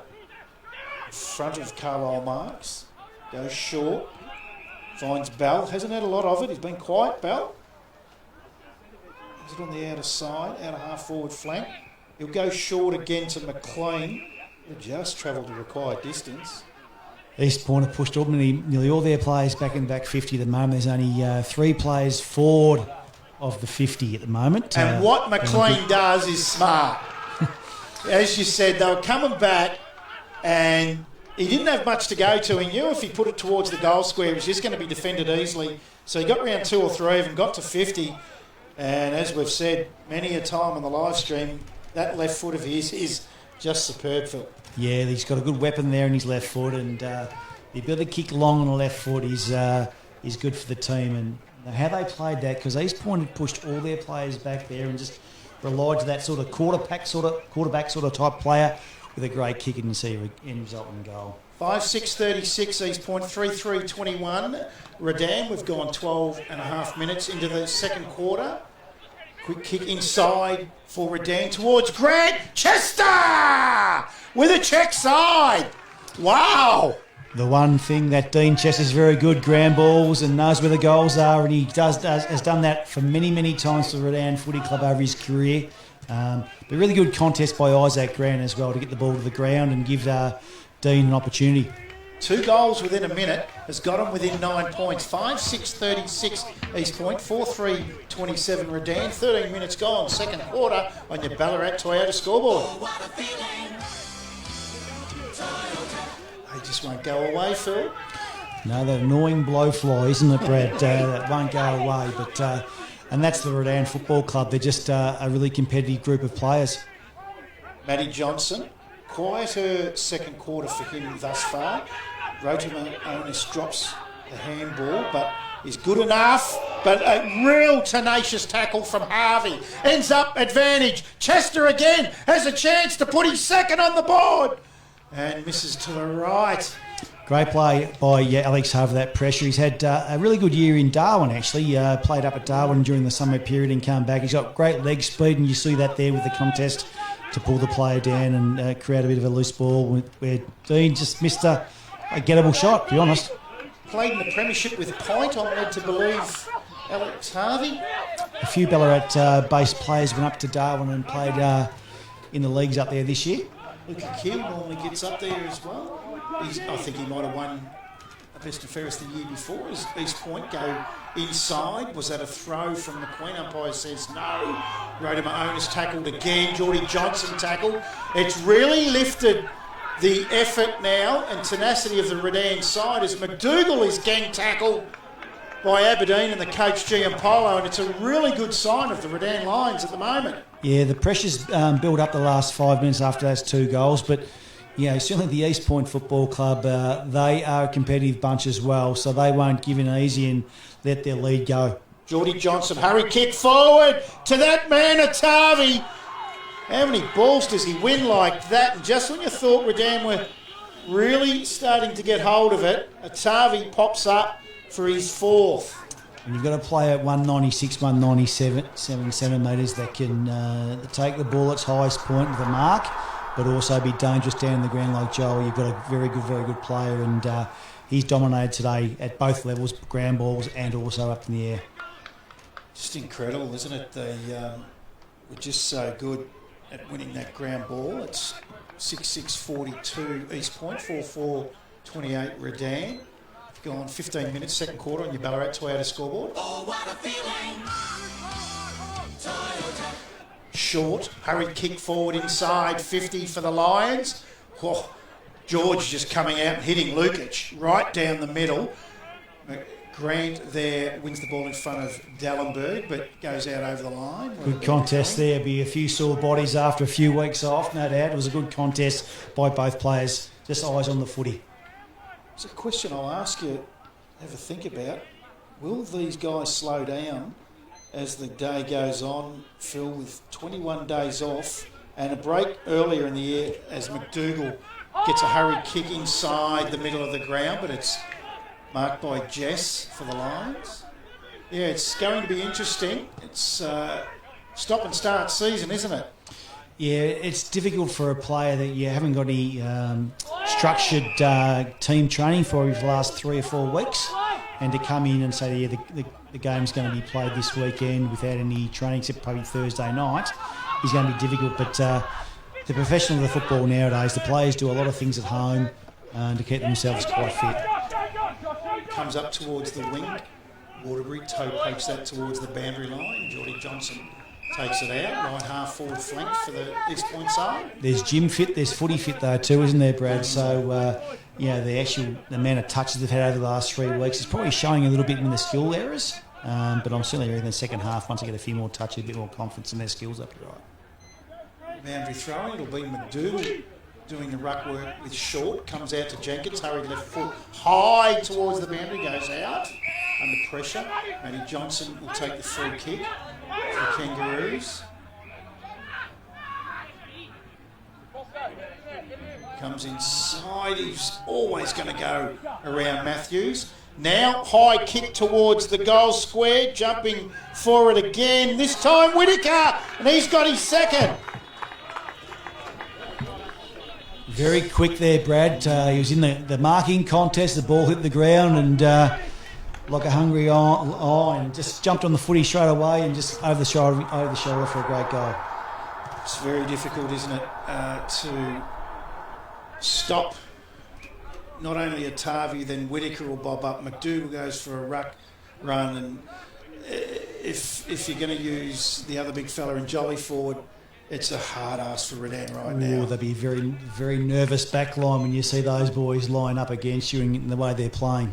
20-point leaders now. East Point 7-6 to 4-4. High kick inside. 50 again comes to the front. Great tackle. Flicked out the back again. Jenkins volleyball style. I think that's going to come out, or is it? No, there's too many around that right now. They've fought, and Redan, and now East Point just needed a couple of minutes to get a couple more, take the ascendancy back. It's toe poked from that stoppage towards the goal square, nervously rushed through by Atchison. And just giving a bit of a jollier breakdown in the ruck down forward with Vardy going in the ruck. So he's not only in goals, but he's instructing the midfielders as well through his ruck work. What a luxury they have. East Point, at one stage earlier in the year, was struggling to find a ruckman. Now they have Atavi and Darren Jolly, and it just changes the whole outlook as Nesta puts them in attack again. High kick comes over the back. Jess again, just nervously trying to get it out of that area. Geordie Johnson somehow gets his toe to the ball. Comes back inboard. McQueen dives forward. Umpire says hasn't travelled the required distance. We'll have a ball up. I think what you said before, Brad, about finding a ruckman, they're very hard to find, and we're under the East Point Football Club. They're probably just worked out, now we have got no tools to take that pressure off a smaller type of ruckman. We'll get a Darren Jolly in. That'll release Vardy, release Brad Whittaker, and we're seeing the results. Yeah, very good work from the East Point side, that's for sure. Being able to secure him. Jacob Brown, his tackle. It's the handball away, but the umpire says Flynn Atchison was good enough. So Redan still inside defensive 50. Goes short back to Jenkins. Up the line to McLean. Geez, that was a well-weighted kick. Just got over the head of Kenny. McLean now really has nowhere to go but up the line, but there's no one there but Darren Jolly. So where does he go, Phil? No, he's got nowhere to go and try and play on. That's what the end result is. Just well played by the East Point Football Club because they covered all bases again, and the only option the boy had there was to try and get around him and gain some extra metres, and couldn't get around him at all. And it's a great tackle by Liam Kenny. Kenny, high kick inside. Thought Short might have nudged Atavi under it. And we'll have a bounce down 20 metres out from the East Point goal. 21 minutes gone second quarter. They enjoy 21-point lead, does the Kangaroos. Short wins that. It goes straight in the hands of Atavi.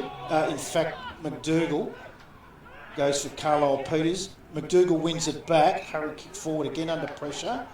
Flicked out. Just a bevy of players all around this. It's Flynn Aitchison at the bottom. You talk about the marks and the goals, but that tackle by Liam Kenny there to actually stop the flow of play and get the ball now into their forward attacking areas. That's one thing that I've noticed with the East Point Footy Club. They're very good at just not only the highlight part of the game, but the hard part of the game as well, and that's their team playing their tackling.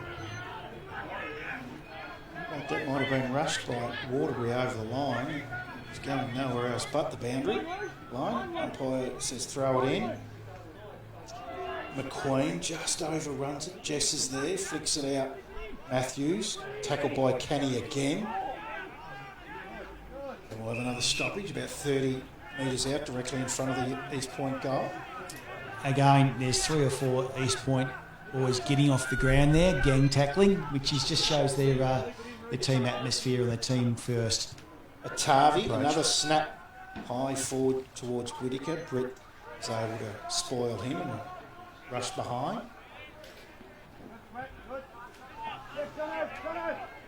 Jenkins, short to Chris Giampolo. Hands back to Jenkins. He'll kick to the outer wing. Up the line, but they just work and set up well behind the ball.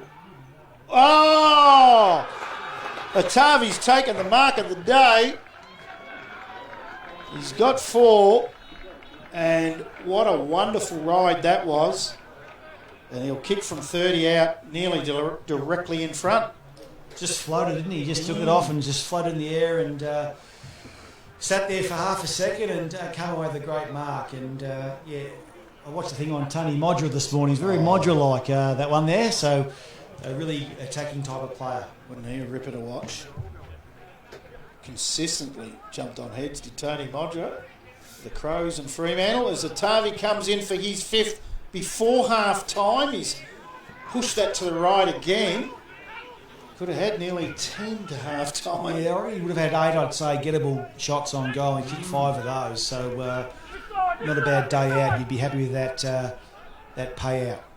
In fact, it's Jenkins will bring the ball back into play up the line. Punched from behind by Jolly. Goes forward to inside 50, but it's Flynn Aitchison. It'll win that for the Lions. Goes short out towards Britt. Britt now has handball on the outside of Jenkins. He'll just try to get this out of jail here and towards Harvey. Punched forward. Comes out the back to Lukic. Handball to Dallenberg. Has Kenny. He gives it to him. Then inside 50. It's just repeat 50 entry at the moment. And Atavi doing what he wants. Handballs to the outside to Brown. Has Carlisle marks. Doesn't go to him. Now they'll win it out through Britt to the outer side. Just carried over the head of young Lappin. But he fights like hell to win it back and does well. Chester thumps it forward. Aitchison. Handball on the inside to Lappin. Doesn't make the mark. Just a little toe poke to the outside. Fitzgibbon has it. Hasn't really got anyone to go to. Has to dance around and lower eyes, but Lukic is there to take that mark in front of Matthews. First one, the ball's been over that centre line for a period of play there. The East Point Football Club have just been setting up too well across the half-back line, and Redan sort of taking their time, which is not... that's a good grab there. Yeah, short kicks to lap and takes a good mark just outside 50 on the boundary line. Yeah, it was just repeat inside 50s, wasn't it, from East Point for a good few minutes as they go up towards the big man in Stevenson. And Van Meel spoils him, goes out over the boundary line. This is the ruck contest I wanted to see. Big Oran Stevenson against Big Jolly. So to see two experienced warriors go at it. Probably won by Stevenson. Comes out to Giampaolo with beautiful hands to George. Normally would eat that, but he's missed to the right and missed everything out on the full. A few spectators on the outside of the fence I see too, Brad. Walking their dogs, of course. During these no spectators today. Yeah, and they're socially distancing too, aren't they? I like that. And probably a few iPads in their arms, just watching they're watching the live feed. Yeah, what a great idea the live stream is, as Matty Johnson's tackled well. And free kick will go to Harvey, right on 50. Goes short, looking for and finding Grant, who was met front on by Dellenberg. It was good enough to take the mark, and just before half-time, this would be very, very welcoming, Phil. I don't want to moz the boy, but Isaac's a fantastic year of the footy. That Grant pedigree coming through. He just knows where the goals are, and he's a very cool-headed young man. He should be able to slot it on. I've just got the confidence in this boy with his kicking. We'll get him within 3 goals to half-time at the 27-minute mark, which would be great. And is it coming back enough? Hits the post on the near side. So 22 points in arrears, the Redan Lions. 27 minutes gone, second quarter on your Ballarat Toyota live stream match of the day. Up towards Whittaker here. Waterbury spoils him, comes forward towards Geordie Johnson, but Harvey to McDougall ends up in the hands of Geordie Johnson. Here's a one-on-one that you don't want if you're a Lions supporter.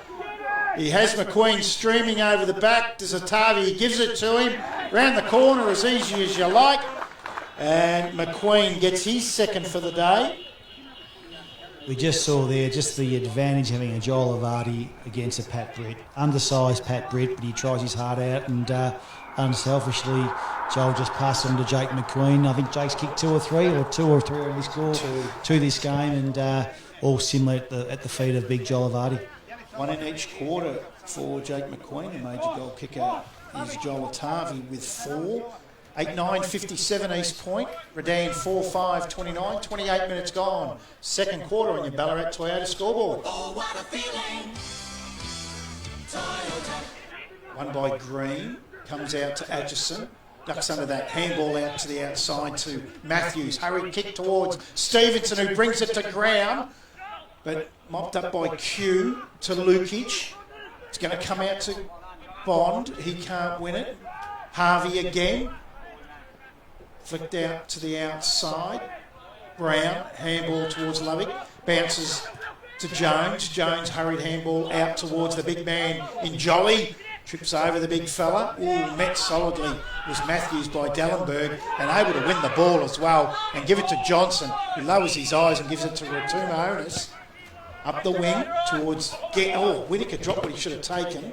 Jenkins is there, mops up as his kick smothered, comes back to him on the left foot to Matthews, quickly to Atchison on his left foot, goes towards Bond, dives in, can't take the mark. Q wraps him up, comes out to Matty Johnson. Again, a short kick to Loving. Marks in front of Chris Giampaolo, goes inside the middle. What a beautiful kick. And they're away through. Nesta with a high kick towards centre-half forward, being held. Jess was holding his opponent there, and they'll take it away to centre-half forward to McDougall. McDougall trying to get that over the back, but mopping up was short. His target was Avardi. Whittaker's there, short fumbles again. He's taken out over the boundary line. We'll have a boundary throw in. Yeah, McDougall's probably a bit Avardi conscious there. He's gone basically a 90-degree angle towards the boundary line where he should have gone long, where he's got a Brad Whittaker that sort of time. Even McQueen down forward there. Jolly double taps that out the back. Handball for McDougall, looking for Johnson, but didn't get there. McDougall goes in again. Aberdeen wins it. Hurried handball taken high was Cooper Atchison as he kicked it. Played downfield, so it was then after he kicked it, and all the advantage. McLean will be the recipient of the free kick. Goes to a 1-on-3 here. That has to stick, kick. and it does. Bond has moved forward out of the middle. Oh, not a great kick. He's looking for George, but Yeah, just set the that to skill wrong error there, side. wrong side of the player, and certainly if he kicks to the right side, George will be competitive enough to get that footy, but just a bit of a skill error there, and the ball gets rebounded again by East Point. Jacob Brown goes to McQueen. McQueen will now go to the outer side. Great kick again there. Both sides are very good by foot. And now up towards centre half forward where Whittaker leads. In fact, it'll come out the back to Ganley now. Ganley has Whittaker. Goes to him on the left foot. Inside 50. Quickly playing on and running towards goal. And missing everything. Just want to comment on Brad Whittaker's work ethic just there. He saw the ball get switched and looked down the forward line, and he's realised that, and he's gone from a 200-metre run across the ground there, and he's on his haunches still at the moment. A great effort. He got the handball, then kicked it forward. So as a good centre-half forward do, they never stop working, and Brad's done that today. Yeah, great call, Phil. Very, very Nick Rewalt-like. Yeah, he's probably one of the best gut runners. I like to call him gut runners in the AFL history of Nick Rewalt. And I'm not saying Brad's Nick Rewalt, but certainly he's got that trait of just that workmanlike and just doing his things right all the time. Chris Giampolo gets it out towards Bell. Protects the ball drop area, but ends up in the hands of Q. Now they'll come out through the agency of Jordan Taylor. High kick inside 50, and there he is again. He's got wings, this fella, Atavi. Yes, get up in the air with the big fellas, and a guy that can mark like that, taking the ball at his highest point against a smaller opponent, results in another shot on goal. So I think Joel will be pretty happy with his first half, but he probably can kick. He probably should have kicked 7 or 8 thus far. And He must have some good forwards at Williamstown if he's unable to wear the Seagulls Guernsey tomorrow against Coburg. As Atavi comes in, have a look at that. That's his 5th. 3 in the first, 2 in the second. And as you say, Phil, could add 8 or 9. But right now, it's his marking that is impressing me more than his goal kicking. I'm sort of looking down the Redan back line and thinking who's the best matchup. And honestly, there's none. I can't see anyone that's going to do a better job than Pat Britt on him at the moment. And Paddy's trying his heart out, but just the entry, the ball entry into the forward line is just too good. And when you get a player who can leap and take a catch like that's pretty hard. Back in the centre, Jolly wins that. 9-9-63 East Point, 4-5-29.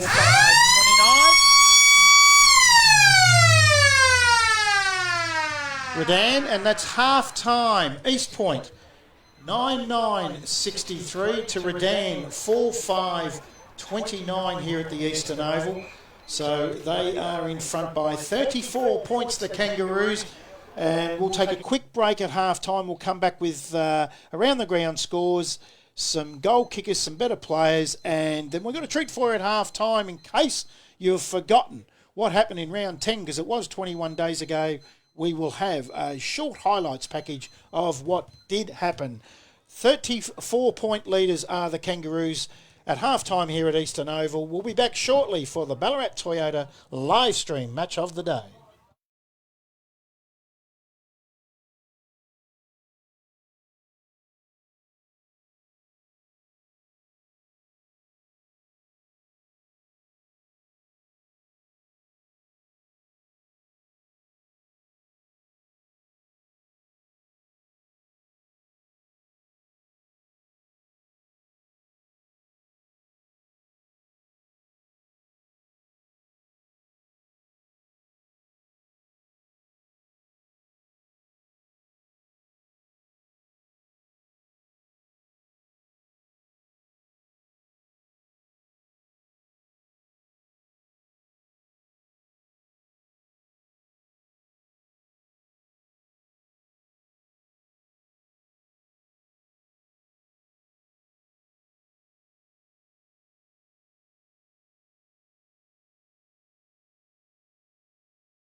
Welcome back to the Eastern Oval for your McCafe half-time break and scores from around the grounds. Firstly, we'll just give a final score out at Mars Stadium, Phil Partington's old office.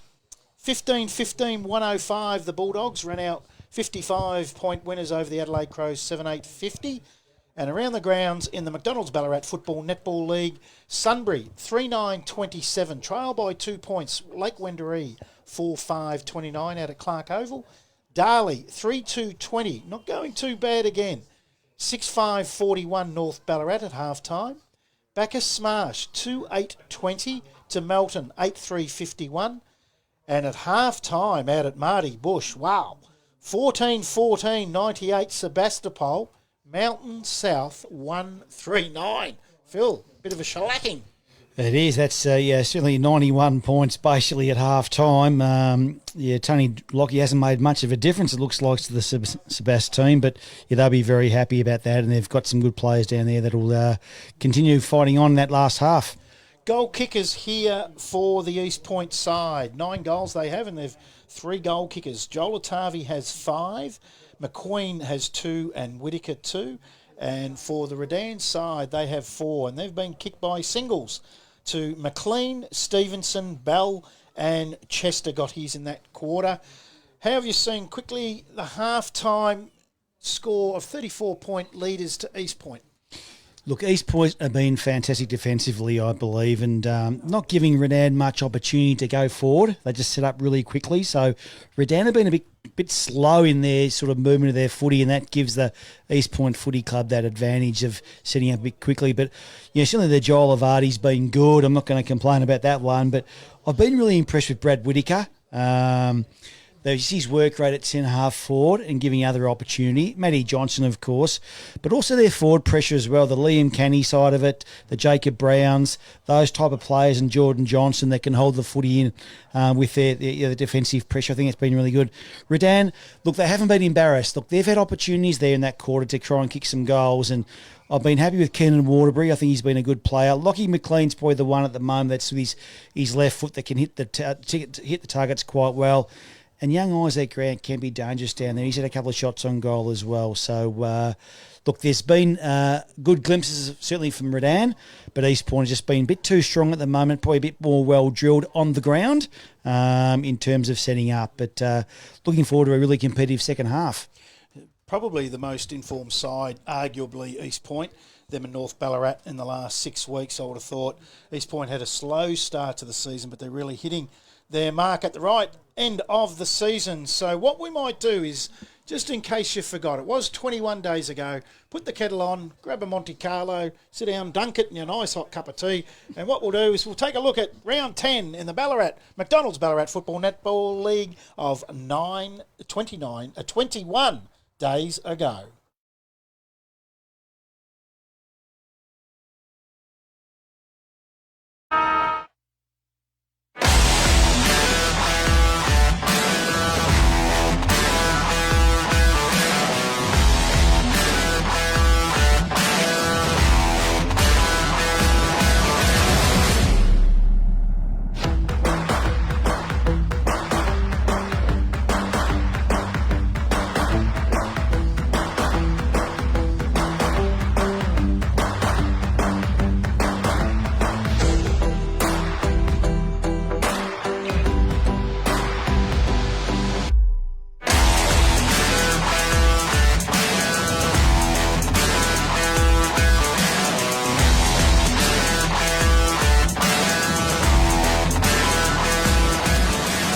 Gets set forward, one-on-one. Leonard and George. Leonard did terrifically with the spoil, but waiting at ground level was Harvey. Kick across the body.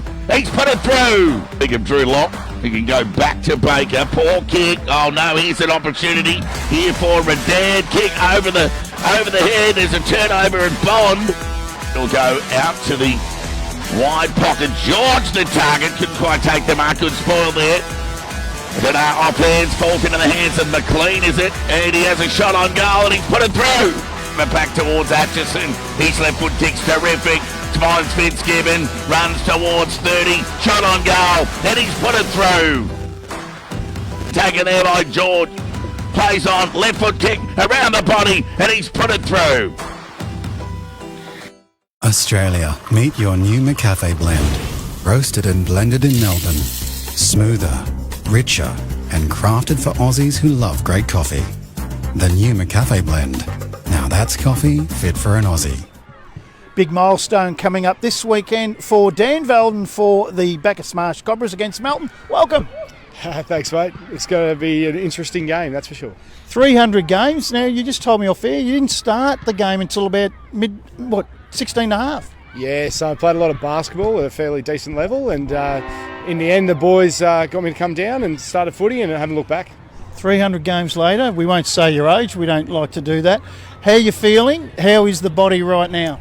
The body's feeling pretty good this week. Last week wouldn't have been very good to talk about. I was certainly struggling with a few different injuries, but feeling pretty good right now. So when we get to this area of 300 games, tell us about a normal week coming into the track. Do you train both nights? Do you have a night off? Does Tom just take it easy on you? As someone who's getting a little bit older now, I tend to do my own thing on a Tuesday night with a young family. So I'll tend to go for a run myself. So I help with the process of putting the girls down, because that's quite a process. And then, Thursday night it's all guns blazing, and hopefully have a good game on the weekend. So Sunday, how's the recovery? Are they getting... I remember that recovery ended up by about Wednesday. You'd come good? Yeah. So this week it wasn't so bad, but the week before it was, most definitely. It took me a couple of days to be able to feel human again. Not only is it an enormous feat for 300 games, but these days 300 at one club is unbelievable and quite rare. You must be very proud. Look, it's been a club that's allowed me to play here for the amount of time, so I'm extremely proud to play for the Bacchus Marsh Football Club. They've been like a family to me since the very beginning, and really they've started from a young kid at 16 to turning into a man, and hopefully my girls will be able to run around here when they're old enough.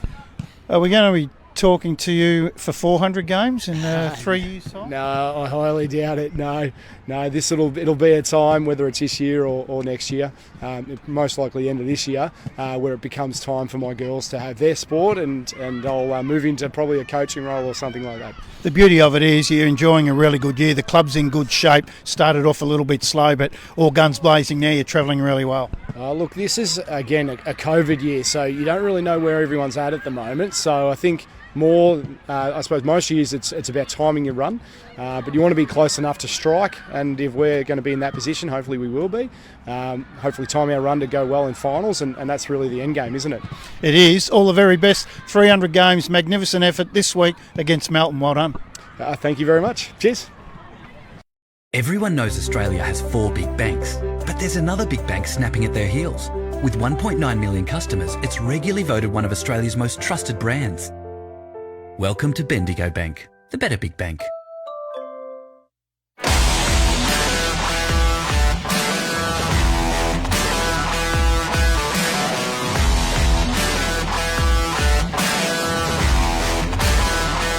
Forward at the back, will it sit for Johnson at will? Needs to be good by foot. Decides to go along the ground with the outside of the boot, and he's put it through. Now it'll come back towards Widgery. Hurried left foot snap at goal for the Swans through the agency of Grant Baldwin, and he gets his first. Ballarat second. Cassidy just couldn't get it. Baldwin gets onto the left foot on the outside. Oh, Hooper's taken a ripper. Hooper for his fourth. He's got it. What a start to the day for Andrew Hooper.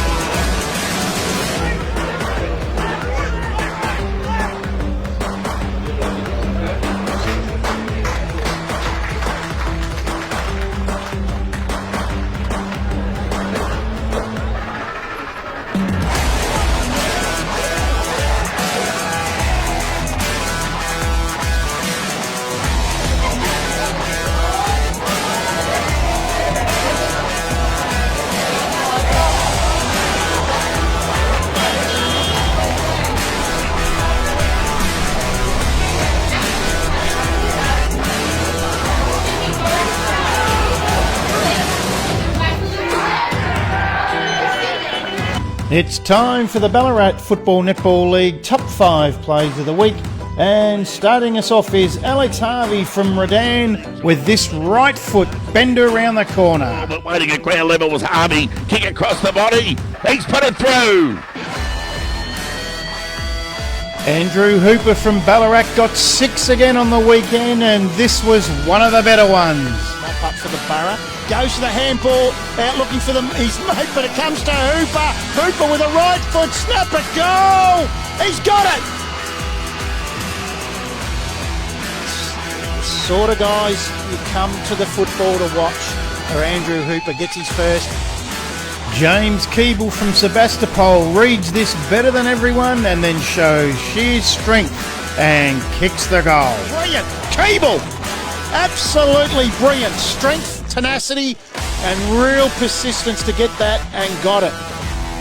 The ever-dangerous Jed Hill for Sebastopol takes a mark, plays on, and then snaps over the left shoulder straight through the middle. On the outrun, if he wants in, the kick's not great. Hill makes it better than what it is, then gets the right leg snap and kicks a goal. Great play in the end. The hut kick wasn't fantastic, but the endeavour of Hill was there, and they get their 5th for the quarter. Sebastopol 5-2-32, trail Ballarat 10-1-61. We've got 19 minutes, second quarter on your Ballarat Toyota scoreboard. Jake Drever from Ballarat here takes a bounce, gets away from his opponent, gives it over to Tyler Constable, takes 2 bounces inside 50 and kicks truly. Handball ends up, gets the bounce, does Constable, goes forward towards 50. Wilkinson tries to get his hands to it, but just a nice little chip over the top for Constable, and he gets his 2nd for the day.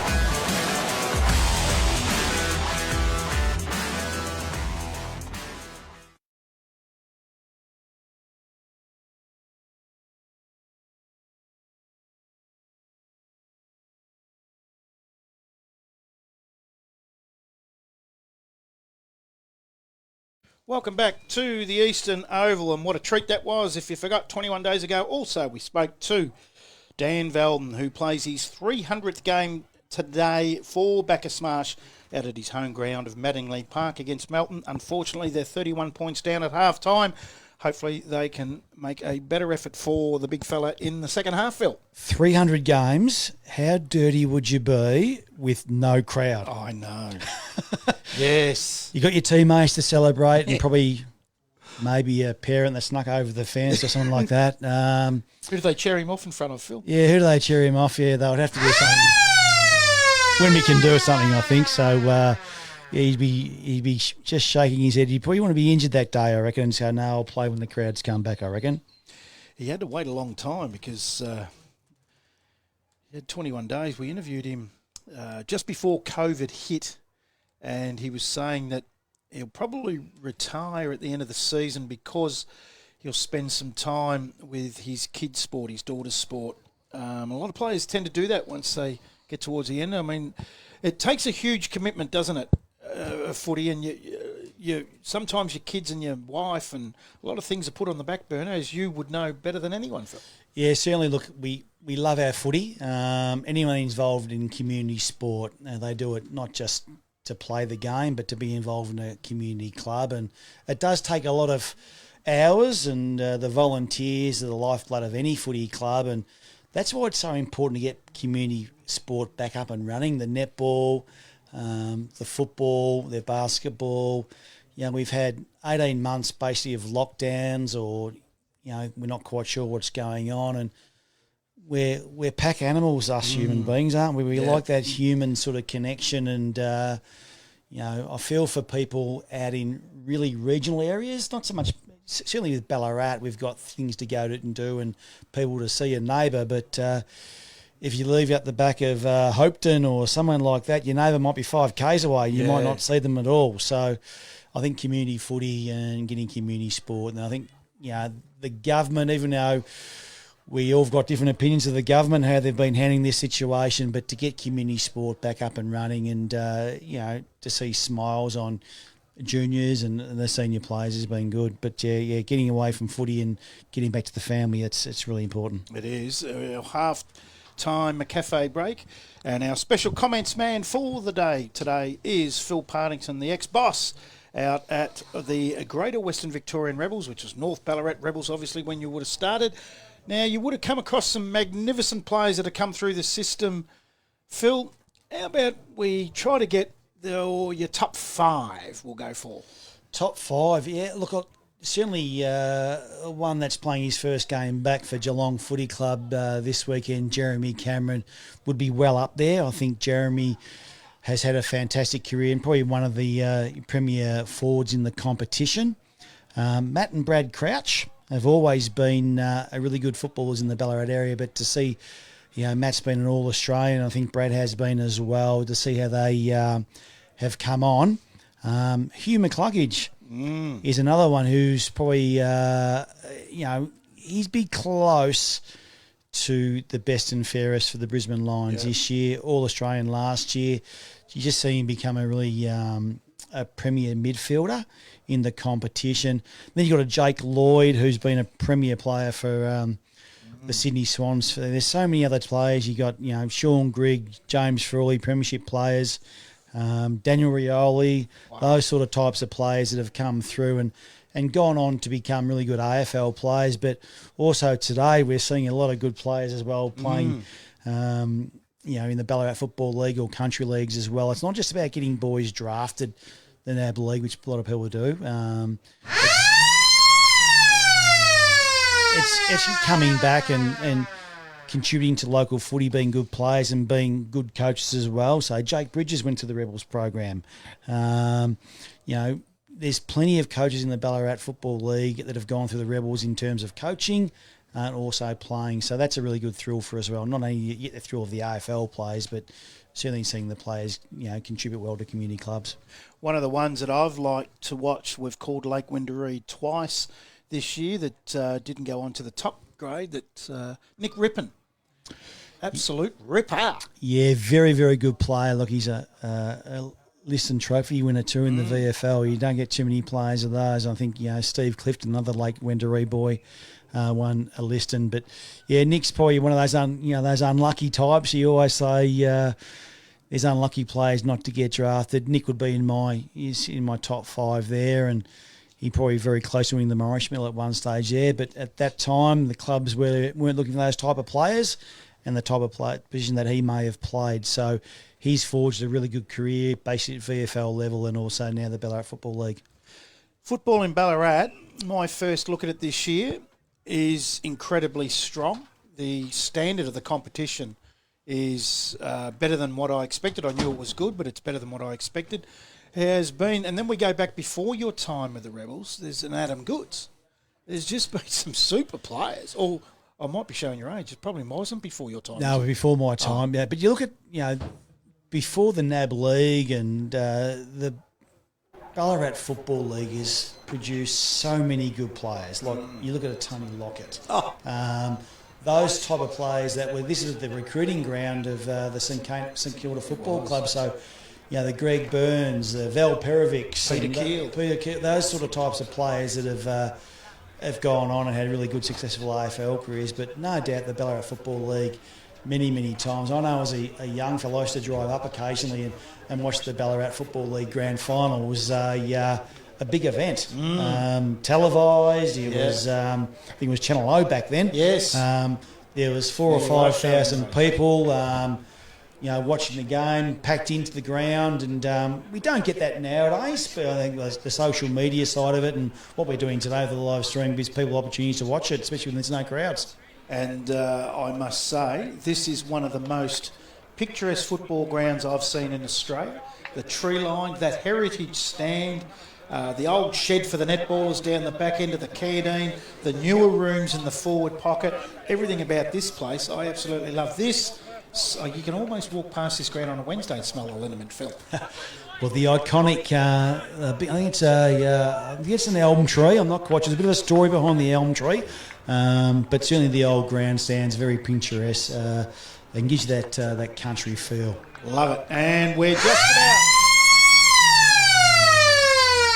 to get underway for the third quarter that is a lot darker than the first half by the looks of it. We might have the lights on here soon as Geordie Johnson tries to get it out. Rotuma Onus back to Geordie Johnson. Hurried kick inside 50. The real kamikaze kick comes out to Ganley. Gets onto the left foot. Inside towards the goal square. Carries over Atavi and short. A fantastic team kick by Jack Ganley then. He just knew he had to get it to that 15, that hot spot outside that the goal line. Unfortunately, there was no one there, but a really good kick and gives another opportunity for East Point through this ruck work. Ball back into play. Atavi takes the ruck with short. Comes out the back to that man again, Ganley. This time it's on the right leg, and he's got the opener of the second half early. He's first for the day. The man with a new haircut has done a fantastic job there on his right foot. Off the pack of the boundary throw in, got through one player, then got onto his left on his right foot. Really good goal by Jack Ganley. Yeah, not a good sign for the Redan side when they get one early. East Point 10-9-69. East Point. Redan 4-5-29 within the first minute of the third quarter on your Ballarat Toyota scoreboard. Oh, what a feeling. Toyota. Comes forward, comes out from Matthews to McLean. McLean with a right foot high kick looking for George. Brown is being blanketed in for most of the day. Comes out to Chris Giampolo on the right leg inside. And Bell takes the mark. Hasn't kicked one yet today. And he won't with that kick either, as it falls short inside the goal square, but kicked off the ground quickly was Grant, was it? Very dangerous player around the goals, young Isaac Grant. Season opening, and I think he might have kicked it between the East Points players' legs. He just knows where the goals are. Very uncanny player, and we used to like calling him the skunk a bit because we thought he stunk and the players didn't get near him too much, and that's why he found a little bit of space there and just kicked a great goal. Well, it only took him 30 seconds to reply to that one. 5-5-35 Redan, 10-9-69 East Point. 2.5 minutes gone into the third quarter. Oh, what a feeling. Toyota. Jolly holds out his opponent. Beautiful tap to Rotuma Onus with a right foot leg inside looking for Atavi. Gets a bad bounce. Britt's there. Handballs towards the boundary. Well, we knew what he was doing, but I have noticed in this competition they do not pay deliberate. The boundary throw in 30 around. Just noticed Matt Johnson on the bench. Not quite sure if it's just a bit of a rotation or a start off there with an injury. Not quite sure. He's on the bench with Josh Carlisle Marks. And young Joe Dodd looks like he's got the tracksuit top on, injured. McDougall, hurried right foot leg. And there he is again. Atavi just used the body roll. He was under the pump, but got the right foot snap in, and Atavi's going to go for the customary these days, right foot snap around the corner here. And I think we'll see the half dozen for the start of the quarter. 6 goals, I think, Joel. Just too big and too strong against young Pat Britt. Too easy, that one. So we've had 3 goals within 3 minutes here at Eastern Oval in the second half. And Joel Atavi, 3 in the first quarter, 2 in the second, and he gets his 6th in the third quarter. And he's going to be very hard to stop, Phil. Certainly is. The temperature dropped a bit here at the moment. Certainly not the pressure of the game. It's hotted up the last 3 minutes, and to say 3 goals in 3 minutes is a good standard of footy. 11-9-75 the Kangaroos. The Lions 5-5-35. 4 minutes gone, third quarter on your Ballarat Toyota scoreboard. Oh, what a feeling. Toyota. We might have a lost football by the looks of this. Oh, no crowd to bring it back. Well, that's fine. this disadvantage of having no crowd, Brad, is we can't get the footy back over the fence. So you don't see too many times the boundary umpires jump the fence. They'll probably ask a bit more danger money if that was the case every week. But we're back into it now. He's had to go out in the street and retrieve that ball. He's earned his money, the boundary umpire. As back in the middle, and again, it comes out from Jolly. Kicked off the ground, goes forward towards centre half forward. Again, it's Johnson, that's Geordie, toe pokes it. Zach Jenkins gets his left foot to it to Harvey. Harvey now with a right foot kick up towards the wing to Fitzgibbon. dances around his opponent in Taylor, gives it off to Bond. Bond inside 50 or just towards 50, but Lukic in front of Bell, able to take that mark and rebound the ball towards centre half forward. Short does well. Quick hands, comes into the middle. The big fella in green takes a bounce. Didn't look comfortable doing it though. And a mongrel right foot leg has found that boy again. Is it Grant inside 50? Quickly plays on, gets a low kick, gets over the back, just not in time. It's Johnson that double kicks that off the ground. Ends up to Canny, been good today. Lowers his eyes, goes to the big fella. The dual premiership player with Sydney and Collingwood. Jolly gets it back. Right foot kick towards centre half forward. Atavi comes out, has Dallenberg if he wants him. He goes to him, has all the time in the world. Sits that up over Jess's head and straight through the middle. Great bit of play, but Redan Footy Club had the opportunity to kick a goal there. I think if Isaac went back and had a shot, you wouldn't have seen the ball rebound as quickly as it did, and well done to the East Point Football Club. They created the extra player. Joel Vardy was in a tackle, held for the footy until the best option was available, and then was a great shine goal from about 45 out. He definitely rushed, didn't he, Grant? Yeah, 45 metres out, good player like himself, go back, steady the team, kick the goal. It's blown out now to 46 points to the Kangaroos, and they want to be very careful of the Lions. They do go inside 50 again though. Bad bounce, collected well and taken to the ground by Q was Bell. Over bounce down, 50 around from the Redan goal. It's getting very dark out here at Eastern Oval as Jolly gets that out with another tap. Atchison's there, he's worried out of it. Comes out to Matty Johnson, tackle, gives it to his brother in Geordie. Geordie Johnson, high kick towards half forward. Just a pack forming, well done by the boy there in Flynn Atchison. He's able to get it off to Waterbury. Looks for Atchison, punched away from him. Ends up in the hands of Whittaker. Whittaker to Dallenberg, who kicked the last goal. Goes inside 50 to a one-on-one. Going to ground was Atavi. Britt does well. Has Jenkins on the outside, but the boundary line beats him. Just seeing a bit of a trend at the moment. I reckon just the East Point Football Club seem to have a bit more speed on the ground, on top of the ground. And I reckon faster players never getting slower. And I just reckon the Redan Footy Club players look a bit heavy legs at the moment. I just hope that doesn't continue, because it could be a big blowout if that's the case. Johnson, that's Matty. Oh, he's dived on that, but good enough to feed it out. Dallenberg been busy early in this third quarter. Gets his right foot kick. Trying to get a free kick out of there was Ganley, not paid. McLean will take the mark, still inside defensive 50 for the Lions. Now this is the kick that's hard because of the way East Point's set up, Phil. Yeah, they've done it again very, very well. So they've forced them to go basically into the centre, into the goal square, and again, they've set up well again and forces Redan to go short and try and find a loose man. Ends up from McLean to Jess, comes back to McLean, takes a bounce. Oh, he has to go back to retrieve it. It didn't set up for him. And the kick wasn't great, and that's rare. He was looking up the line for George. Redan did work it out really well there and got it through. Just a bit of a skill error just cost them, but they worked their kick out, getting out to that really defensive game plan by East Point. Loving in the phone box was able to get it to Rhoda Maonis, who kicks up towards half forward, but Flynn Atchison is there for the Lions to punch that out over the boundary. And the lights have come on, so hopefully we'll be able to see the game a bit better now. Yes, it has changed. When I got here today, you couldn't see a cloud for miles. It was beautiful, and now it's as black as Harvey wins it to McLean. His tackle comes out the back, had Pryor, but able to get the leg to it.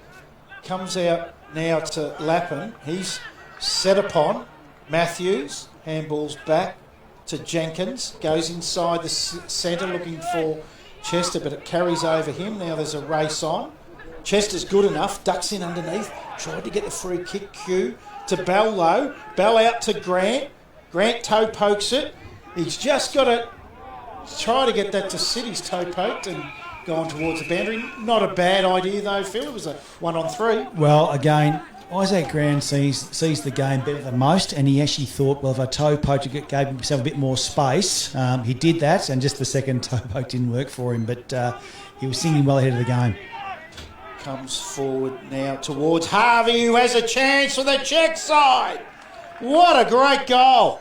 He knows where they are, Alex Harvey. He's got some good leg speed on him, got some good wheels, and he just accelerated away from there and, kicked a nice check side goal and come off the ground.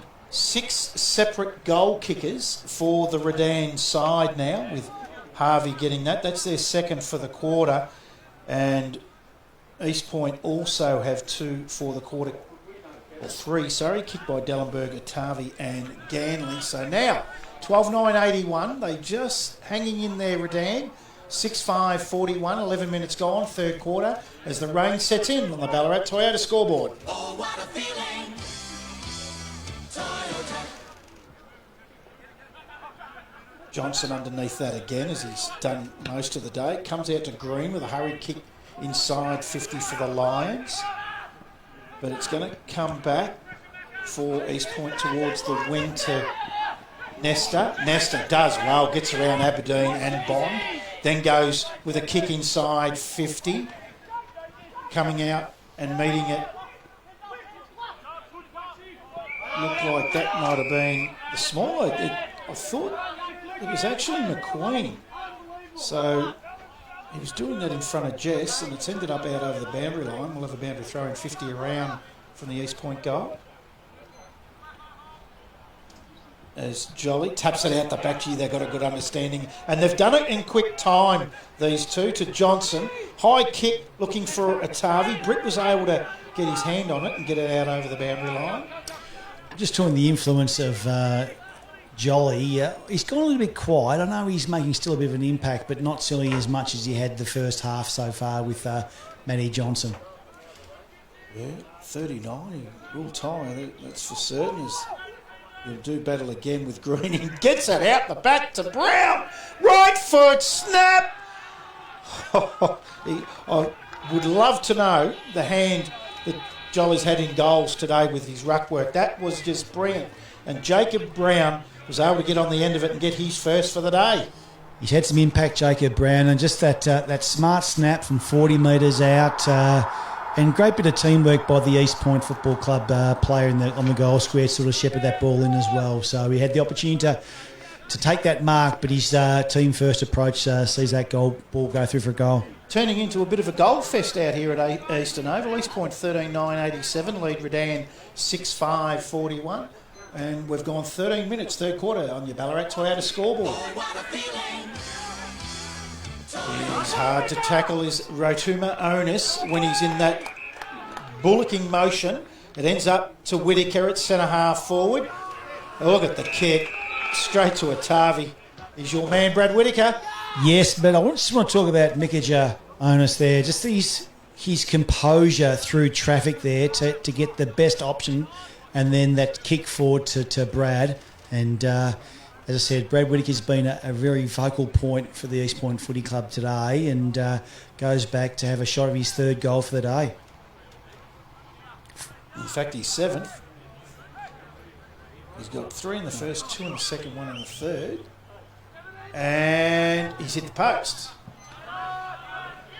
So he's quite easily could have had a dozen. 14 minutes into the third quarter. As they'll bring the ball back into play, Jenkins on that outer side that is very, very dark. And it looks like Grant up the ground has taken the mark. Goes short to McLean on the wing. Again short. Beautiful kick though to Bond. As the rain comes in at Eastern Oval. Bond now short to the 50-metre line, just sticking up the one. Duke was Ballin dragging it in. He's right on 50 metres, so he's going to sit that to the point of the square. Stevenson flies high, comes to the front to Aberdeen. Aberdeen gets his handball out to Giampolo, off to Grant. Here's a chance, but he's missed to the right. Good opportunity for Redan there. I think Isaac just probably lost the actual grip of the footy at that particular stage where he was going to have a shot on goal, and he had a sort of second bite at it, which forced the ball to go a bit wide. But good setup to go deep to Big O, who forced the ball down forward. Ball will be brought back into play by Chris Carson. Carson will come up to the commentary box side of the ground. High ball. Atavi's at the back. He can't mark. Knocked forward by Geordie Johnson. Now it comes out to Atavi. Back. Well done. Short kick by the young boy there in Carlisle Marks. Sliding in was McQueen with Jess. Over the ball up centre wing position, commentary side of the ground. Nearly 16 minutes gone, third quarter. Yeah, plenty of goals scored this quarter too. So the first quarter went for 35 minutes too, Brad. So we might have a long quarter this one. As Fitzgibbon goes towards Stevenson, he's held. And the umpire's paid the big man a free kick. He'll kick from about 30 directly in front. This will be his second. He shouldn't have a problem here, Phil. No, great play by Big O. They just held his ground, and when you hold your ground in that big, you're going to get a free kick, and by an undersized player just trying to get around you. And I think it might have been a holding sort of a free kick, and Big Orange Stephen has a shot from about 15 to 20 out. Should be gettable goal, but the old legs hopefully get the distance from 15. It'll be the first multiple goal kicker for the Lions of the day, and he's got it. Well done. They just continue to hang in. I love their fight. I think that's a trait of the Redan Footy Club for a long period of time. They just a never say die football club. The players play for each other, and it's a good trait to have. But they're also playing another footy club that's got exactly the same traits as well. But they've probably just got a little bit more X factor about them at the moment for the 2021 season. East Point 13, 10.88. Redan 7-6-48. 17 minutes gone. Third quarter on the Ballarat Toyota scoreboard. Oh, what a feeling. Toyota. Matty Johnson taps it back. Umpires pulled a free kick here against Matthews on Lovick for high.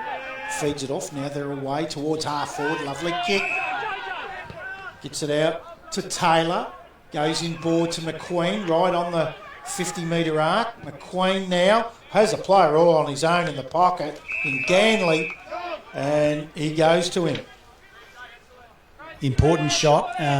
Certainly Redan got the last goal, so Jack Ganley with a new haircut, a new style, will go back from about 35 out.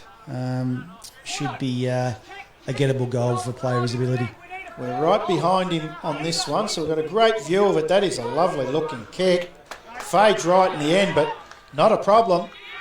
And Ganley has got his second for the quarter. And as when Redan do make some sort of inroad and kick one, you'll be sure that East Point will come back and kick one more or less straight away, Phil. Well, that's a sign of a good team. They just they keep coming in the team all the time. But it was a really good setup there by the East Point Footy Club, and finish off by Jack Ganley. 14, 10.94 East Point, 7-6-48 Redan. Just on 18 and a half minutes gone, third quarter, thanks to Ballarat Toyota. Oh, what a feeling. Toyota.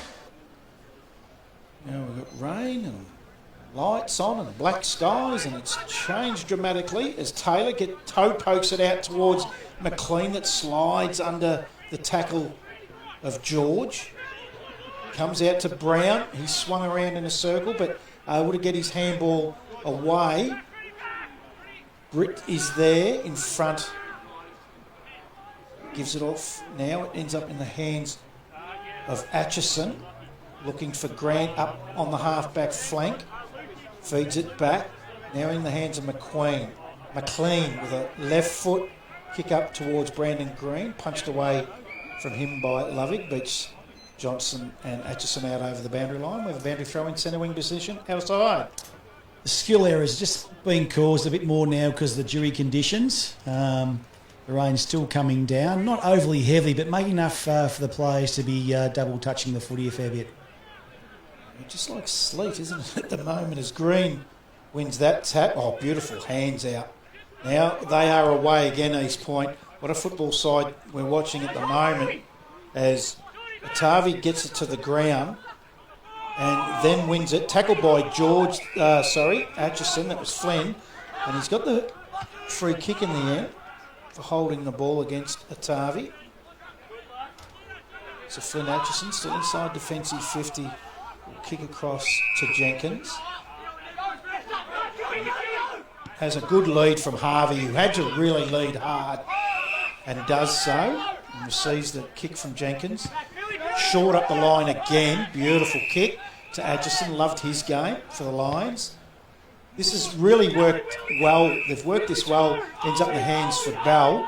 Bell around half forward will go. Long inside 50. Oh, Stevenson with a beautiful tap at the back. But no, Small really ran onto it. Now fed out through Canny. Kick outside. And there's Jones. Short wins it for Redan. Jones tackles well. He's able to get his handball away, though, to Bell. And then Bell met very heavily was Harvey by Lukic. Harvey still outside the forward 50, around 65 from home. He's going to sit this up, looking for Stevenson. It's fisted away from him, and we'll have a rush behind. Redan have done quite a good work with the short kicks at the moment. They know they can't go long because the way that East Point set their defence up. So they're looking for those short targets, and it's coming off quite well.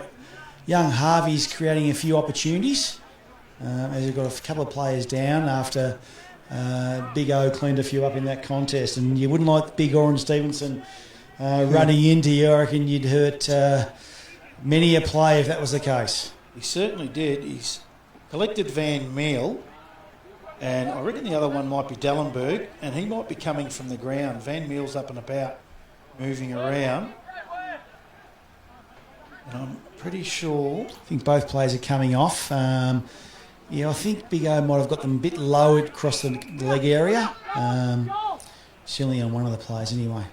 It is Van Meel and Dellenberg that will come from the ground for East Point as the ball back into play. Oh, Green, did he get his foot to it? No, he didn't. Geordie Johnson, great tackle. Quickly gives it off to his teammate in Nesta with a high kick inside 50, looking for two players there in McDougall and McQueen. But Redan are able to take it away up the line, but chopped off by Billy Jones. That was a smart kick along the ground. Now they'll go inside 50 again. Good punch from behind by Giampolo, but Ganley, who's had a super quarter, has put through his third. Yeah, a great ground boy by Jack Ganley there. He's had, I think, 2 shots on goal this quarter and both been snaps. Kicked 3 this quarter. So he's on fire. Yeah, certainly 2 of those have been snaps around the corner, but showing a bit of speed off the mark.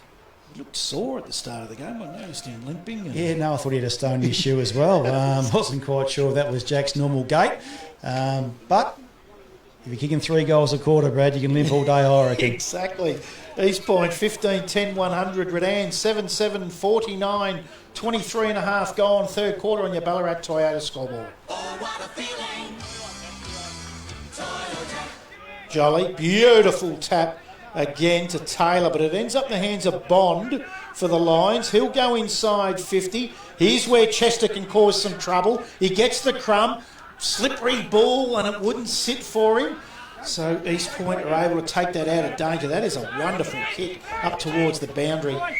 And McQueen is tackled over the line by Flynn Atchison. As a small forward, that's what you just hate, the ball not bouncing the right way. Stephen Milne, St Kilda Football Club, would have been a different story if it bounced the right way. And Dean Chester, if that bounced the right way, it would have been a certain goal. Thanks for that, Phil. I'm a St Kilda supporter, and I still have lost sleep over that from 11 years ago. That was thrown out, not paid. Christian Pola, well done. Has Harvey to Atchison. Atchison on the left foot. He's just about Redan's best player. Goes high towards, and there's Chester at the front of Stevenson this time. Beats him out over the boundary line. Stevenson might have said to Chester, just hang around the front here. I'll look after you. I spoke before about maybe the heavy legs of the Redan Footy Club on some of their players, but they've got those quick players, that the Harvey that can run and Atkinson that can run as well, which is really putting him back into the game. Stevenson wins that tap. He was looking for George. Lovig wins it though for East Point. Gets the kick outside their defensive 50. Jolly just done smart. Hard punch up towards their forward line, but Jess is able to mop it up as he receives it from Waterbury. He finds Fitzgibbon. Fitzgibbon inside with that short kick again to Jenkins. Jenkins, handball over the top. Matthews gives it back to Flynn Atchison. He's in trouble as he is tackled very well by Aiden Nestor. And the umpire has said, yep. Yeah, really good defensive team play by East Point there. Just that group tackling that's been rewarded. And we'll see him go into attack. Up towards McDougall and Jones, comes forward, liked his game, Canny. Canny now inside 50 with a beautiful kick, and didn't he just protect that front ball drop area of Tavi well? Well, a really good kick by Liam Canny there, just into space, allowed Big Otavi to run onto it, and again, an outsized defender, had no opportunity there, and the big fella goes back for, this might be for his 7th for the day. Well, he's got 3 in the first, 2 in the second, 1 in the third, and this could be number 2 as he'll kick from 48. Missing to the right.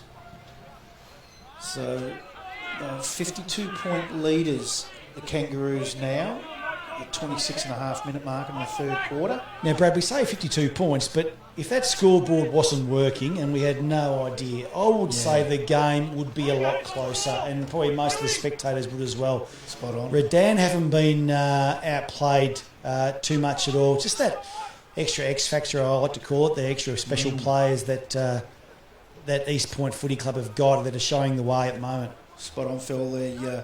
Their last game in round 10, they won by 84 points over Melton South, and I watched that game yesterday on tape, and they looked every bit of 84-point better side, but they certainly don't look the 52-point better side than Redan.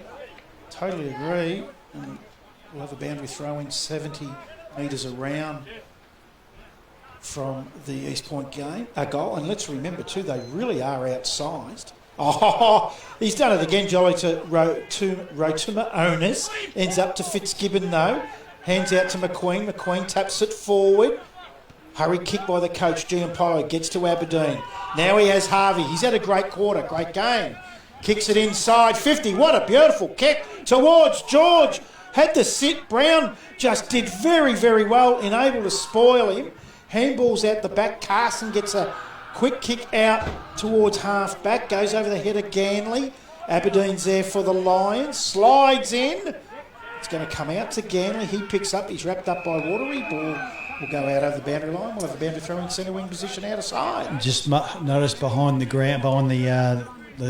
play a bit, Brandon Green's gone down what looks like a bit of an ankle injury, and he's done a tireless job in the ruck today against Big Jolly, and Jolly's come off for a well-earned rest, but it's going to be interesting if Green cannot play for the rest of the game.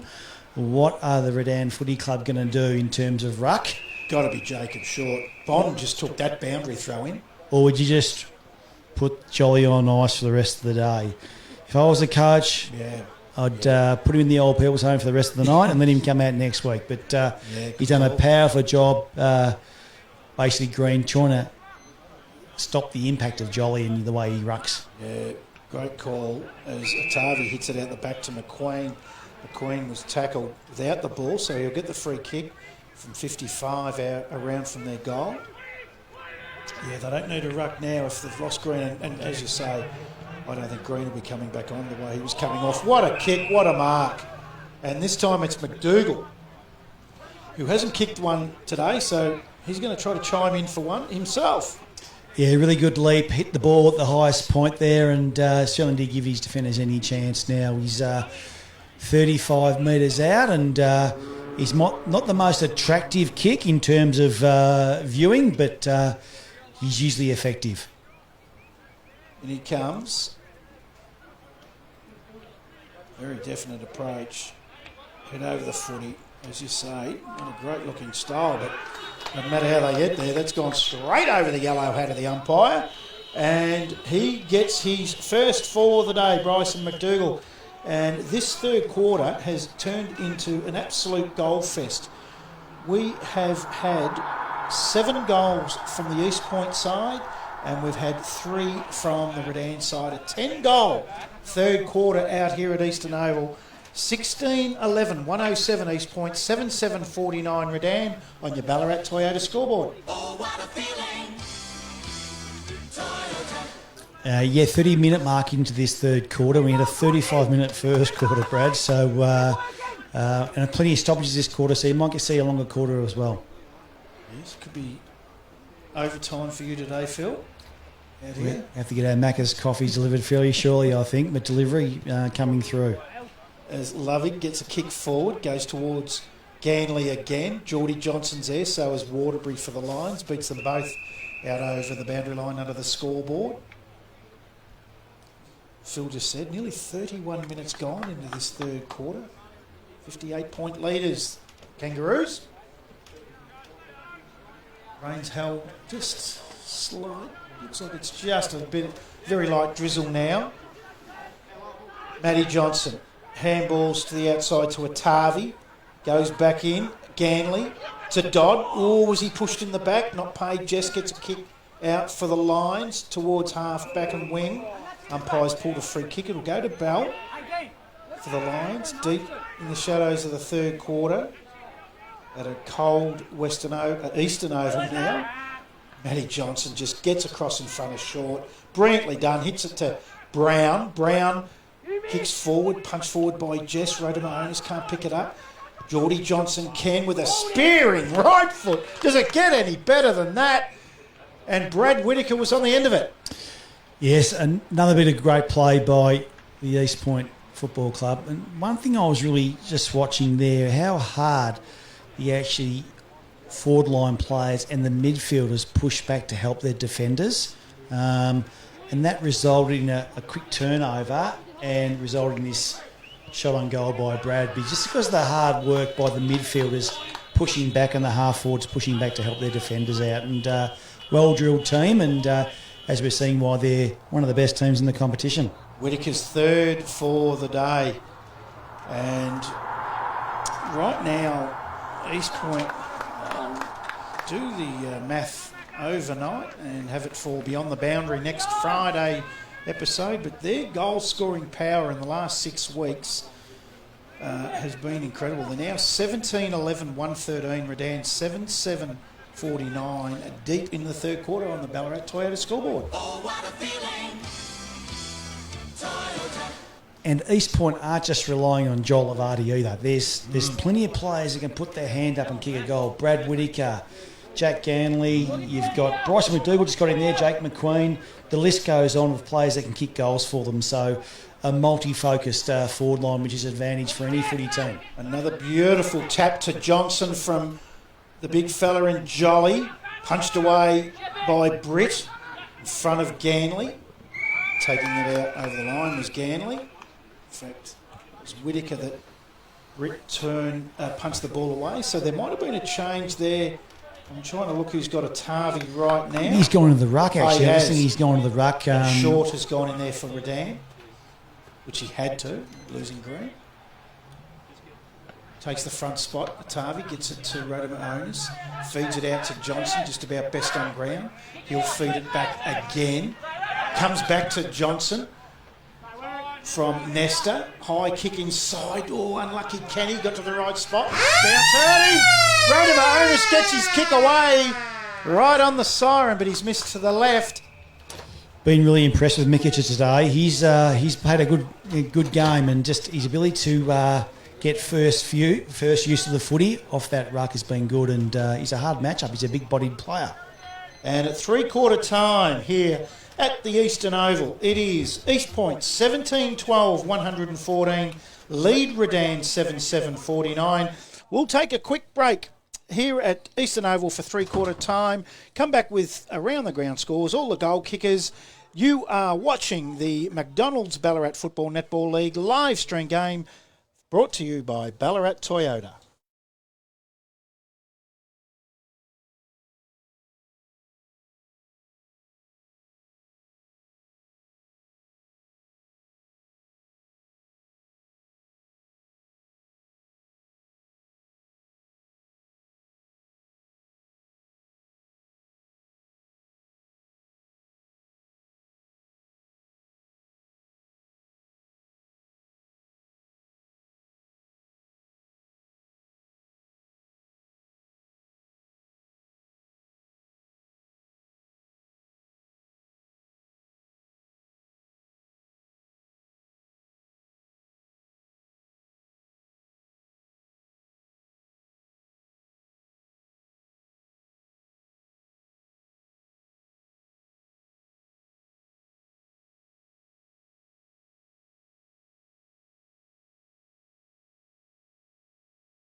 Welcome back to the Eastern Oval.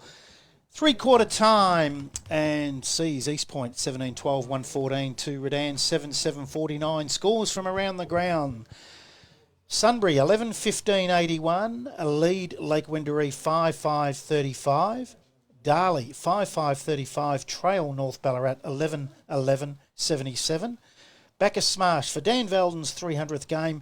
Made some inroads, kicking 5-3 in that third quarter. They're 7-11-53. Trailing Melton 11-8-74. 21 points down at three-quarter time. That has some implications to the final six, that game.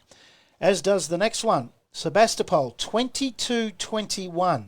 153 at three-quarter time. Lead Melton South 5-5-35 and 118 points up the Boroughs with some injuries. In the AFL, the Cats have run out winners in the end, 8-14-62 over the North Melbourne side, 6-6-42. 3 postponed games in Queensland today because of the COVID outbreak. The Suns and the Demons, the Bombers and the Swans, and the Giants and Port Adelaide.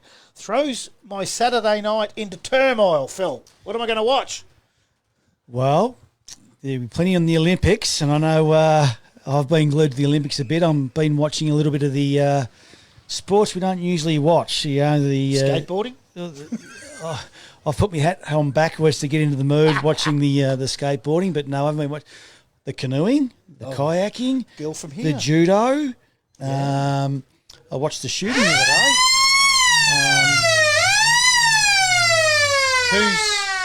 Who's the best country for shooting? Have to be America.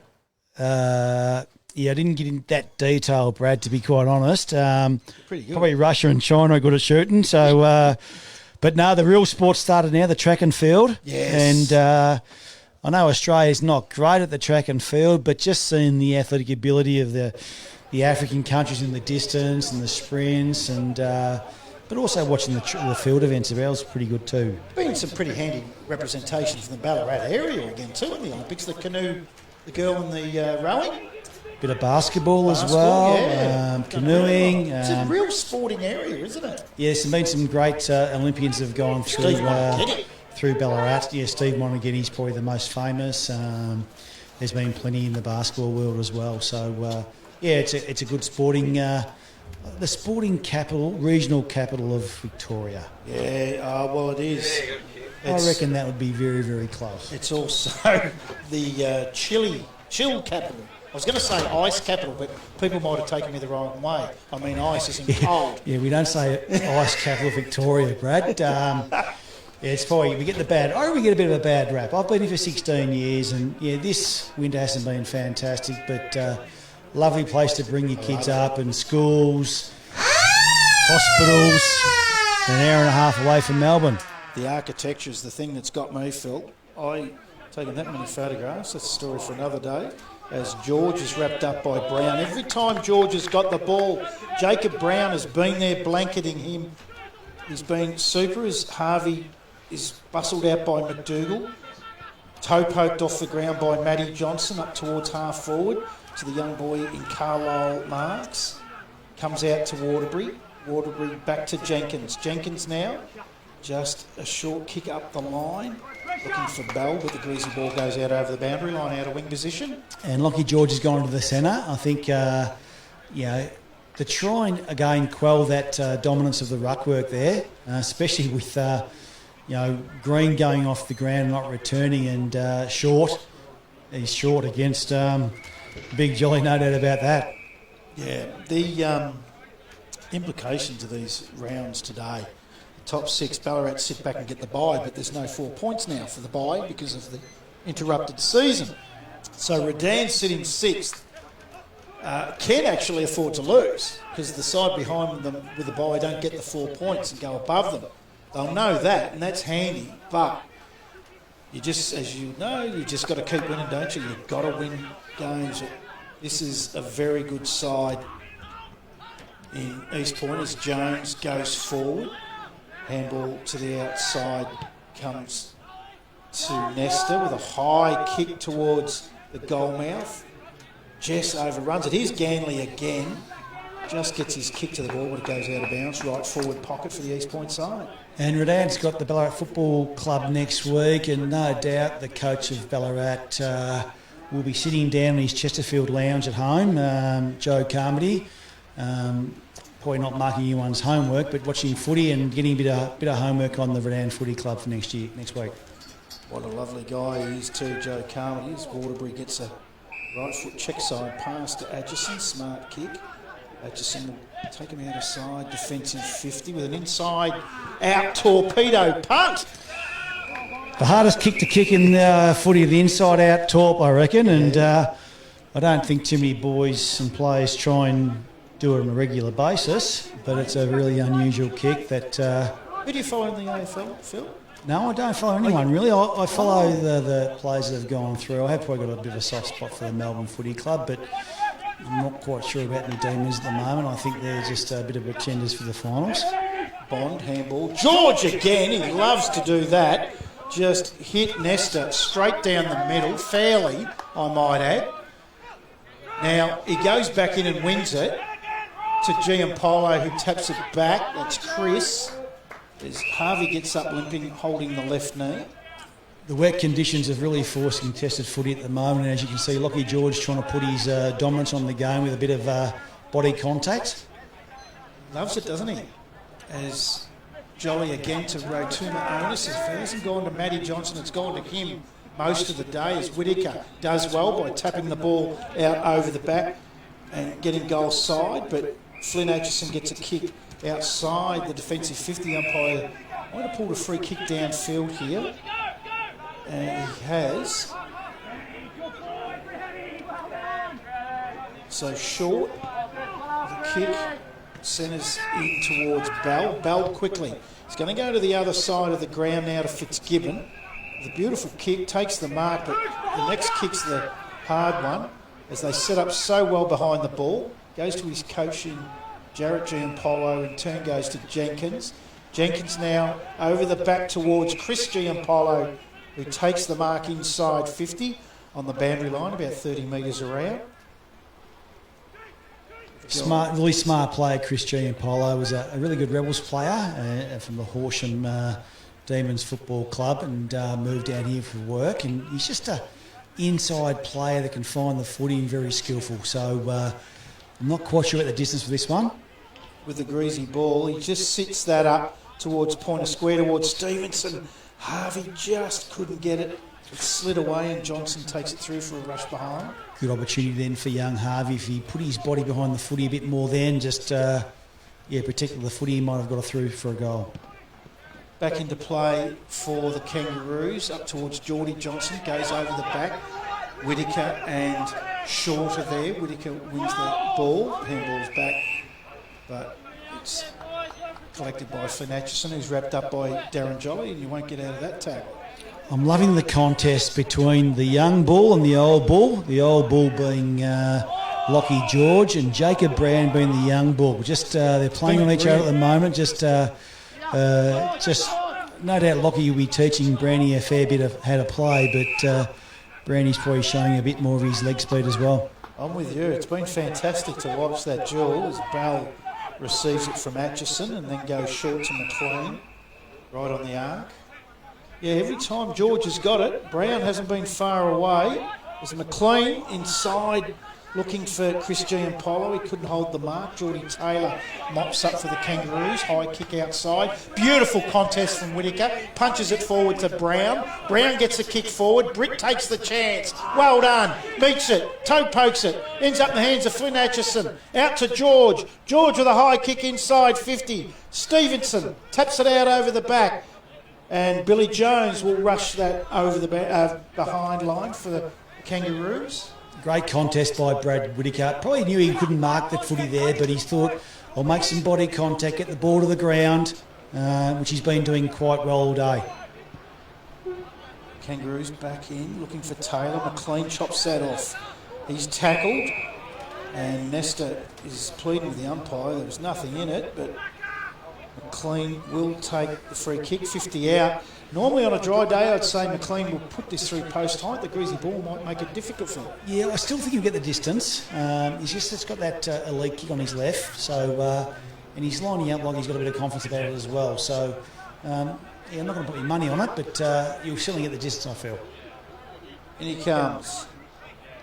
Lachie McLean, right on the chalk. He kicks that from. Just pushes it to the right. Comes out the front. McDougall.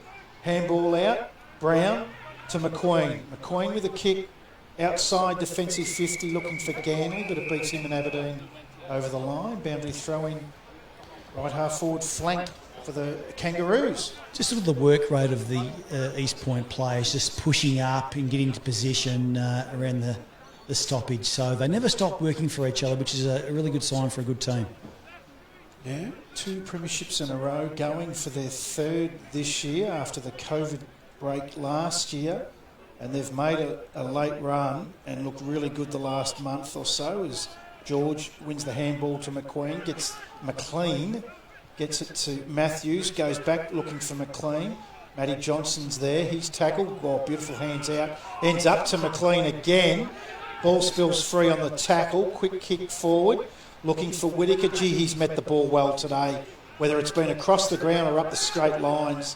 He's been super. Bond is in there, Johnson, as is Flynn Atchison, wrapped up by Whittaker. Will have a bounce down out of wing. Up it goes. Greasy ball bounces forward. Ganley, handballs back towards Nesta. Solidly tackled by Flynn Atchison. The umpire says, I'll take that on the left half forward flank for the Redan Lions. Good attack of the footy by Jack Ganley there. Just used his initiative to get in front of his player. Quick kick. He was the first one to move. That's why he got the first possession. Johnson wins a tap, but it goes to Aberdeen. Handballs it. Errant handball ends up to Taylor. Whittaker was taken high, I thought, by Flynn Atchison. Not paid. Toe poked off the ground towards the boundary line. We'll have a boundary throw in. Left forward pocket now for the Redan side. East Point have been getting the first possessions and probably hitting the ball up a bit harder today, I believe. Getting first use to the footy and giving options to their runners coming by, and that's been a great asset to them. 63-point lead to the Kangaroos, and we've now gone 9 minutes into this last quarter at the Eastern Oval. The Ballarat Toyota live stream match of the day. Round 11. It seems like it's taken forever to get here. We've had a couple of breaks this year, but footy's back. Let's hope we can continue along this path, and let's hope that crowds can be back here as soon as possible. As Jolly wins the tap at the back.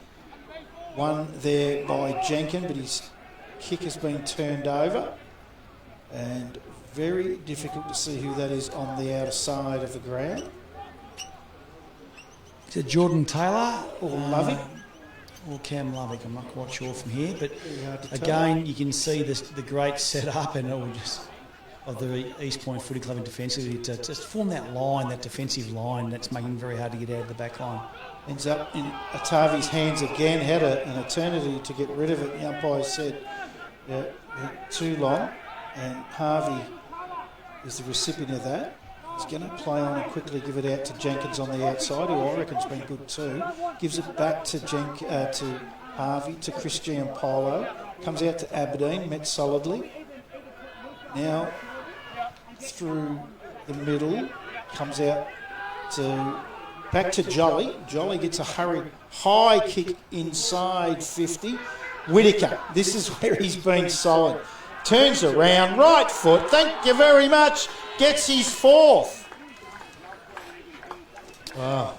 Some good agility there by Brad Whittaker. I think he's maybe kicked 3 goals to date, similar to that in terms of turning on a dime and having a snap, but just hitting the ball at 100% each time. Not marks, I mean, he's got 3 of his goals from ground balls, basically, which is really unheard of with a big fella sometimes, but a really good piece of play. Yeah, his recovery is very, very good, as is Joel Atavi. So that takes East Point onto 18-12, 120, 7-9-51 Redan.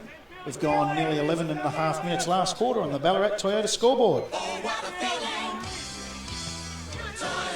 Seems like an eternity since the Lions' last goal. As again, they're going to go forward through Lovick. Goes up towards centre half forward. Giampolo is in there, as is Taylor. Feeds out to McLean. McLean on the right foot leg. Out towards wing, but it's picked up by Carlisle Marks. Goes back inside, keeps that in well. Oh, Atchison fell hard after that kick. Again, well done by Whittaker to spoil. Another good smother though there. It was off the boot of Carlisle Marks, and it was Jacob Short that smothered that ball out over the boundary line. 21 days of not playing footy, Brad. I still reckon the intensity hasn't dropped from the first quarter, which shows a sign of two good teams, I believe, and they've kept it up. And yeah, certainly from the first quarter to now, the game hasn't stopped, and that's a great goal if it gets in. Oh, just punched away. That was Canny, who's been good all day. Got the hurried right foot snap. It was Whittaker and Flynn Atchison see it out over the boundary line. 20 around from the east point of the Redan goal, sorry.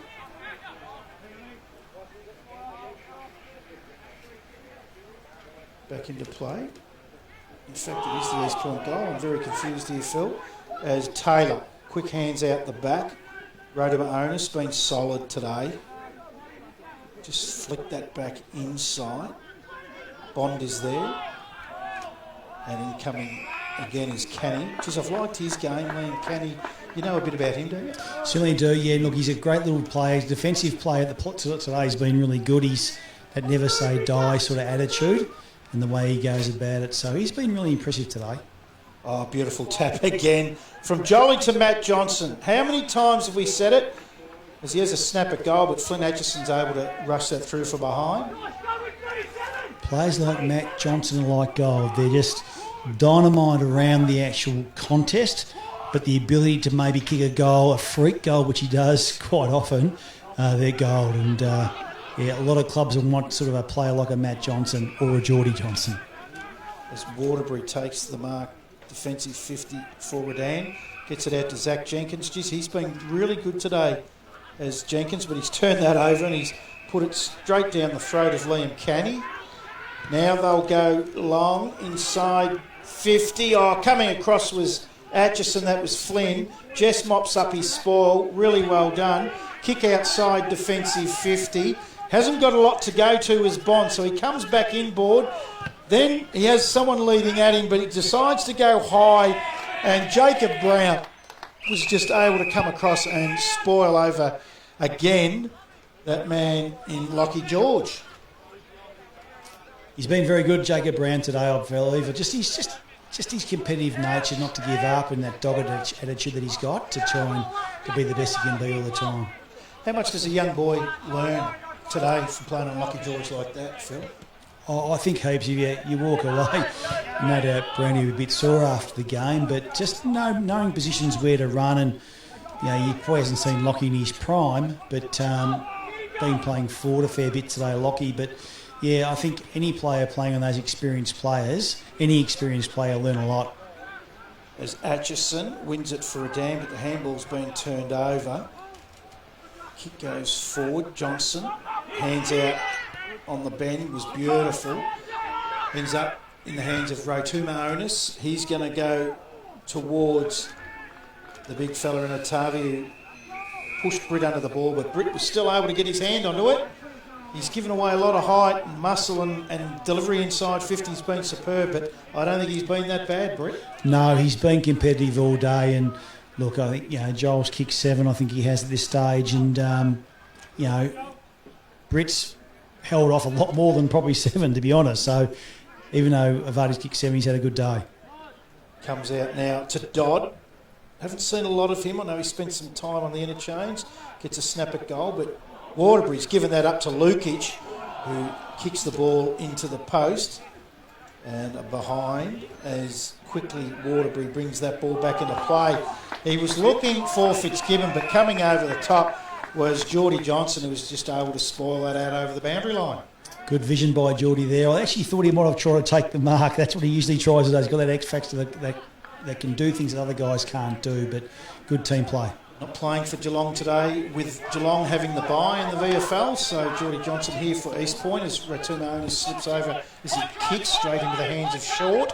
Short now has Lockie George. First time he's had a bit of fresh air away from Jacob Brown. What a beautiful kick. Goes inside, 50 looking for Grant. Just comes off his hands in the end. And the umpire has paid the free kick against Carson. He was tackled. Just kept at it, Grant. Yeah, that's a great attribute of young Isaac Grant. He just never gives in. He's one of those defensive small forwards, medium forwards that can take a mark, elusive around the ground, but when the ball hits the ground, the other team's got a chance. He'll be pouncing on them all the time and has a shot on goal. He's got one for the day that he got in the third quarter. There's a shot that pushes that across goal and a behind, which takes them on to 7-10. East Point 18-14. We've gone nearly 17 minutes last quarter here at the Eastern Oval in the Ballarat Toyota McDonald's Ballarat Football Netball League live stream match of the day. Goes to the outer side, good kick, and Lukic takes the mark. Left half back for the Kangaroos. He'll kick up the line. Comes forward now to Johnson again. Gets a hurried kick inside 50. Whittaker and Flynn Atchison. Atchison slides in, takes it out over the boundary line with a boundary throwing about 35 metres around from the Kangaroos' goal.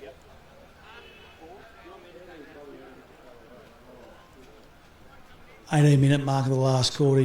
Boy, the boys will start getting a bit heavy legs now, I think, Brad. I think, now the game's well and truly out of Redan's hands. They will probably, try and consolidate and try and hold off any more score. Gianpolo, it's Chris wins that from the boundary throwing, kicks it up the line. Ratumaoni is there, he can't keep it in. Lukic is there, taps it forward towards Dodd, who's strongly tackled by a couple of lines. Jess is one of them, Waterbury the other. It's petered out in the end, but 70-point leaders, as we said earlier. It doesn't seem like that to the Kangaroos as it comes out to Carlisle Marks. Handball over the top to Geordie Taylor. Quick hands again to Matty Johnson. Has a snap at goal and misses. As we said before, Brad, 70 points, that's a big score difference, but it's not what we see. I think it's a difference of probably 4 or 5 players into the East Point's advantage, players that have played really well, that have kicked the goals. Yeah. Otherwise, Redan have been really, really competitive. I don't know if there's too many other clubs that'll be able to stop the forward line of East Point right now, the way they've set up. And they get an armchair ride from Darren Jolly, that's for sure, as Fitzgibbon wins a free kick at defensive 50 for the Lions. He'll go up the line towards the wing. Flying high from the back was Lappin. Comes forward, though, to Taylor for the Kangaroos. Matty Johnson's there again. Handball smothered by Bond out over the boundary line. It's good to see some young players getting opportunity to play senior footy. You've got Josh Carlisle Marks playing for East Point. You've got Finn Lappin for the Redan Footy Club. Guys that have been playing under 19s all year and a bit of last year, getting opportunities to play senior footy and learn. Yeah, it's fantastic to see that the clubs give the kids a chance. And I was out here watching the East Point thirds here today, and they had a 35-point win, and boy, do they look good. They have a great bunch of kids still to come through, and I was told this morning that they had a few out. Obviously, Carlisle Marks playing in the seniors, and a few others out, as Ganley will have a shot for his 4th. Kicked 3 in that third quarter, and now he's got his chance for his 4th, and pushes to the he's left. missed that. It's very greasy out there now. That sleet type rain has been around since half time, and it's been constant. Not heavy, but constant. Comes in. Short punches that away from Ganley towards the boundary line. Chris Gianpolo keeps it in, but the handball is astray towards Bond out over the boundary line. This is where the East Point Footy Club set up really, really well defensively. Very well drilled in their stoppages. You've got a spare player at the back. It's a good ploy from the coaches. Jolly taps it forward. Jones is there. Toe poked off by Matty Johnson. Jess is there for the Lions.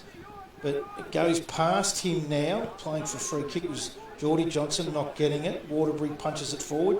Lukich, tackle with not in possession, not paid.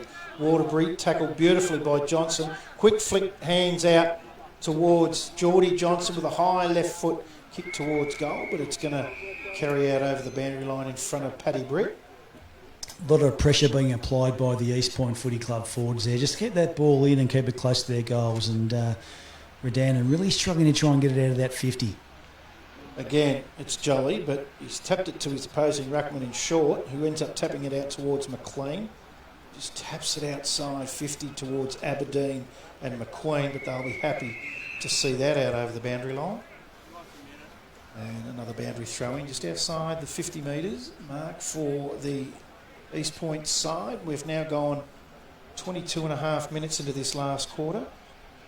Jolly tried to get that one out over the back, but it's probably a shallow throw-in. He's won it back, though, with hands to Rodimer Onus. Gives it off to McLean for the Lions, though. Hurried kick forward up towards the wing. Taylor, handball, Jacob Brown. There's Chester, he overruns it. Flicked out now. And we'll just have Fitzgibbon, is it? Or Matthews it was, with Jones. Another stoppage. It's the big man, Jolly and short. Jolly just holds that spot, gets the tap forward. Ends up kicked back towards centre half forward for Kangaroos, but McLean for the Lions with a long spiral. It just skids inside 50. But it's all East Point here if they can just gather it and get it out of that zone, and they do with a good kick towards the wing, and a falling Matty Johnson slides into that. Hard to pick a better player on the ground right now than Matty Johnson as he gets that inside 50. Britt comes out and meets it. Geordie Johnson ends up winning the ball at the front of the pack though. Carlisle Marks can't win it. Atavi's there, so is Aberdeen, who's wrapped up by McQueen. And we'll have a bounce down 40 around from the East Point goal. Yeah, Matty Johnson certainly had a first quarter was outstanding. Tapered off a little bit, but still in the top two players on the ground, I believe, at the moment. But there's plenty of other players looking for that man at the moment. They've been a good team. One of which is probably Jolly, who mightn't do a lot in the way of marks, kicks, handballs, but he definitely gives his smaller players an armchair ride as he wins that again. And McLean for the Lions takes it out over the boundary line, 50 around. Yeah, that East Point ruck work, they just leave a bit of a open space where they know where the hit zone is going to be, and they attack that hit zone with speed. And I think a lot of times they've got through the contest, through the leg speed, just purely for the fact that Jolly's hit that spot every single time. It's Ganley. Handballs out towards McQueen. Ends up in the hands of Ganley, who runs in for his fourth of the day. He likes it, and he's got it. Doesn't mind the celebration either, Yes. Jack Ganley. He's high-fived no one over that forward pocket. There's no crowd there, but he's happy to put his hand up and show the crowd that he's kicked a few goals. So good work, Jack. You kick four. If you're half-forward flanker and you walk away with 4 goals, you've had a pretty good day.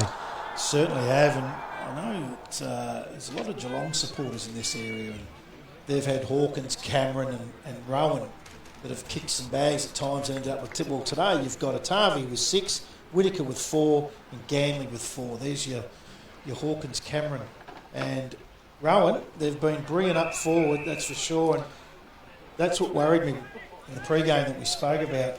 How do you stop them? Well, then you add Jake McQueen in there, and other players like even a Geordie Johnson. How do you stop that forward line? And when you get multiple goal scorers, it's very, very hard. And we'll probably see another one come through very shortly, I think. Just bounced off his chest, but this is where he's brilliant. He just collects the second attempt, but he was wrapped up then by Jarrett Giampolo, and incorrect disposal, wins the free kick, goes short to Britt. Yeah, it's a super forward line with a super midfield, but get an armchair ride from the best ruckman in the competition, I feel. as Jacob Brown, who's been so impressive, comes over the back and just kills that out over the boundary line. And you think come finals time, where the conditions going to be a bit better and the ball's going to be a bit drier, what team will be able to stop the East Point forward line? Yeah. It's going to be very hard, be very difficult. And again, Jolly to Johnson. Johnson gets it inside 50. Comes to the front. Quick flick out from Canny. Hurry kick from Britt. Ends up in the hands of Atavi, but he's missed to the right. Now, if Joel goes to Williamstown VFL next week or the week after, is that going to affect East Point a lot? Yeah, it will. But I think they've got players to cover that as well. And they'll also always allow Joel to go play the highest standard footy he can, but I think come finals, they want him back pretty quickly. Yeah, and I think McDougall becomes more of a target then too, doesn't he? Right now, McDougall's probably picking up the fourth defender after Atavi, Whittaker and Ganley. It's not a bad position to be in, Phil. It's unbelievable. And I called East Point in rounds 1 and 5, 5 out at Melton and 1 here at against Sebastopol. And from my eyes, they're a 10-goal better side than what they were in round 1. It's not bad being a half-forward flanker type. You know you're going to get the 5th or 6th best player line you every week and think, I'm better than him. You've got a bit of confidence. And, the best players are picking up their guns in the down forward, the Vardis and the Whittakers and size. Like, got a spare one like a Bryden McDougall. And the other surprise for me is that Darren Jolly is playing this game out. 28-minute mark of the last quarter, and the 39-year-old is still out there doing as well as he was in the first minute. As Atchison brings it inside 50, but it's McDougall that's gone up back, wins that. Come out through McQueen, is it? Who'll kick this directly across the ground. I've loved Liam Canny's game. A beautiful kick to the space of his teammate in Nesta. Held when not in possession from Flynn Atchison, not paid. He didn't fall all that well. In fact, very awkwardly did Nesta fall then. Slow to get up. 29 minutes gone. Comes forward towards Johnson again. Oh, he's ridden. He's absolutely ridden George into the ground.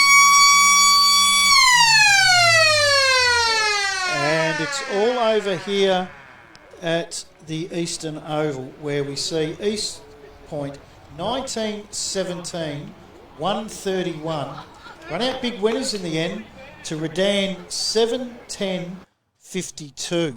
And they didn't kick a goal in that quarter, the Redan side. They had a really good third quarter, but then they kicked their 3 goals early in the third quarter, and then it was a real dry spell. They've kicked 10 goals, 9 in the first half, 10 in the second half, East Point. Fabulous game of football by them, and Redan tried hard. What we'll do is we'll take a quick break, and when we come back from that break, we'll have the Carlton draft summary and wrap-up. We'll have all the around-the-ground scores, and we'll get Phil Partington's wrap on this game out here. Thanks to Ballarat Toyota, the Ballarat McDonald's Football Netball League.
To the Eastern Oval, where we have seen East Point run out big winners in the end by 82 points. 19-17, 131 East Point to 7-10-52. My maths isn't that great.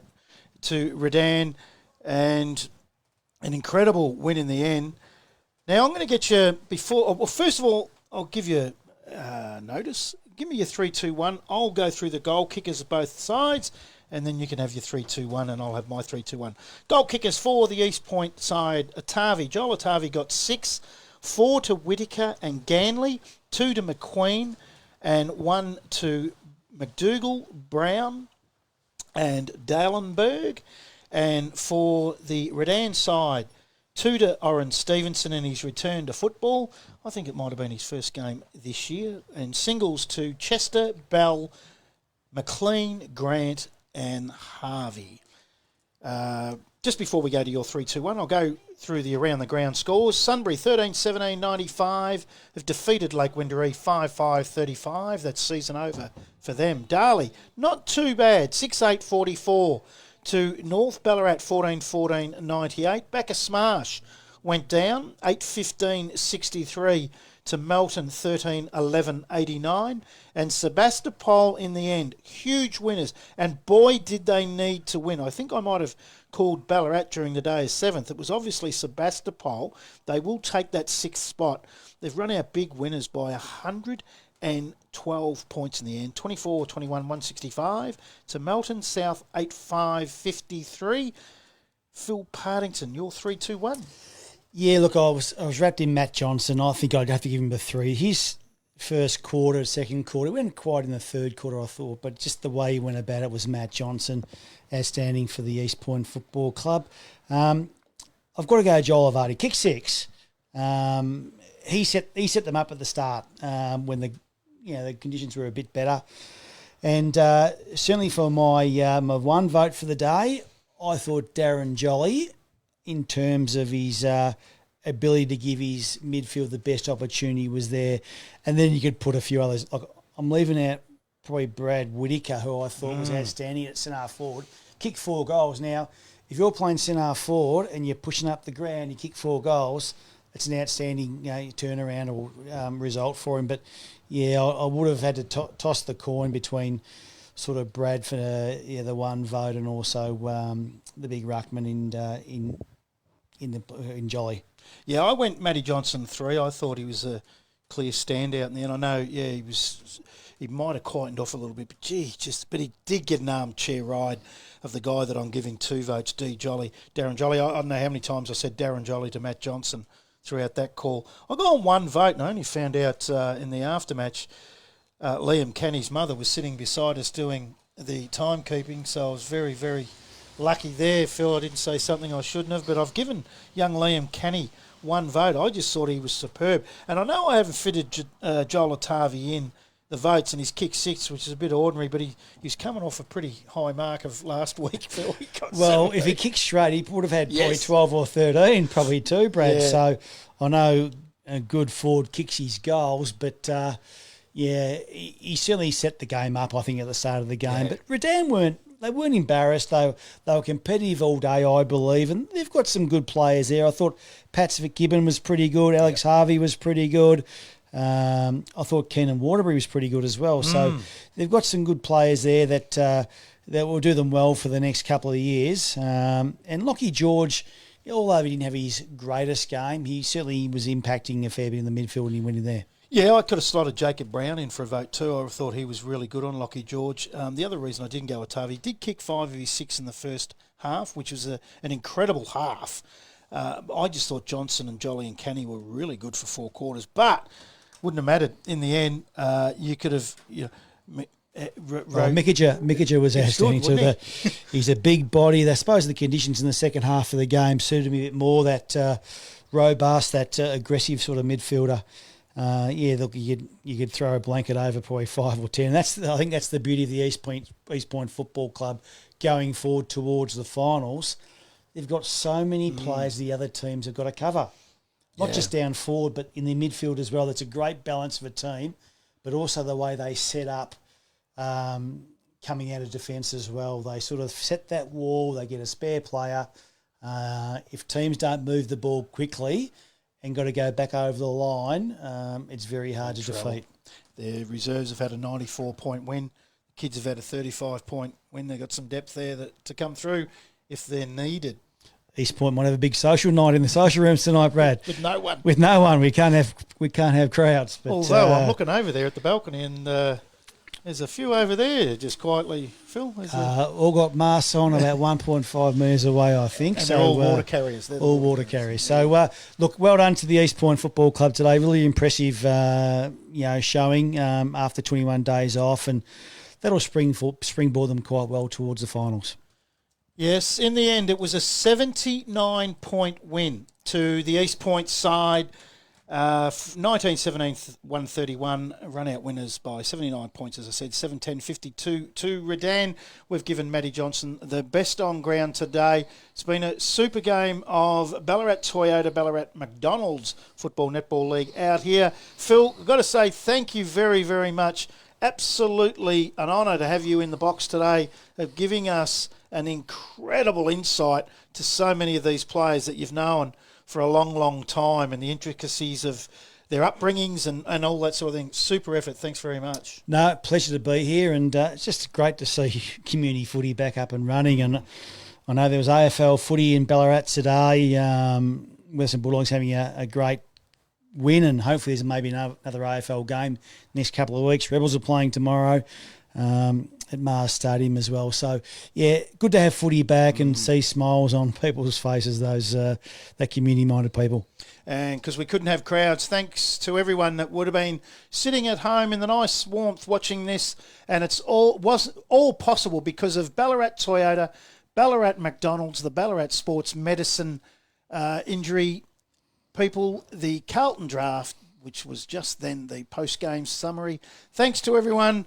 Thanks to our guys on the camera and behind the scenes. It's been a wonderful day out here. Footy's back, and we'll be back next Friday with Beyond the Boundary, and next Saturday with another Ballarat Toyota live stream game. Enjoy the rest of your weekend.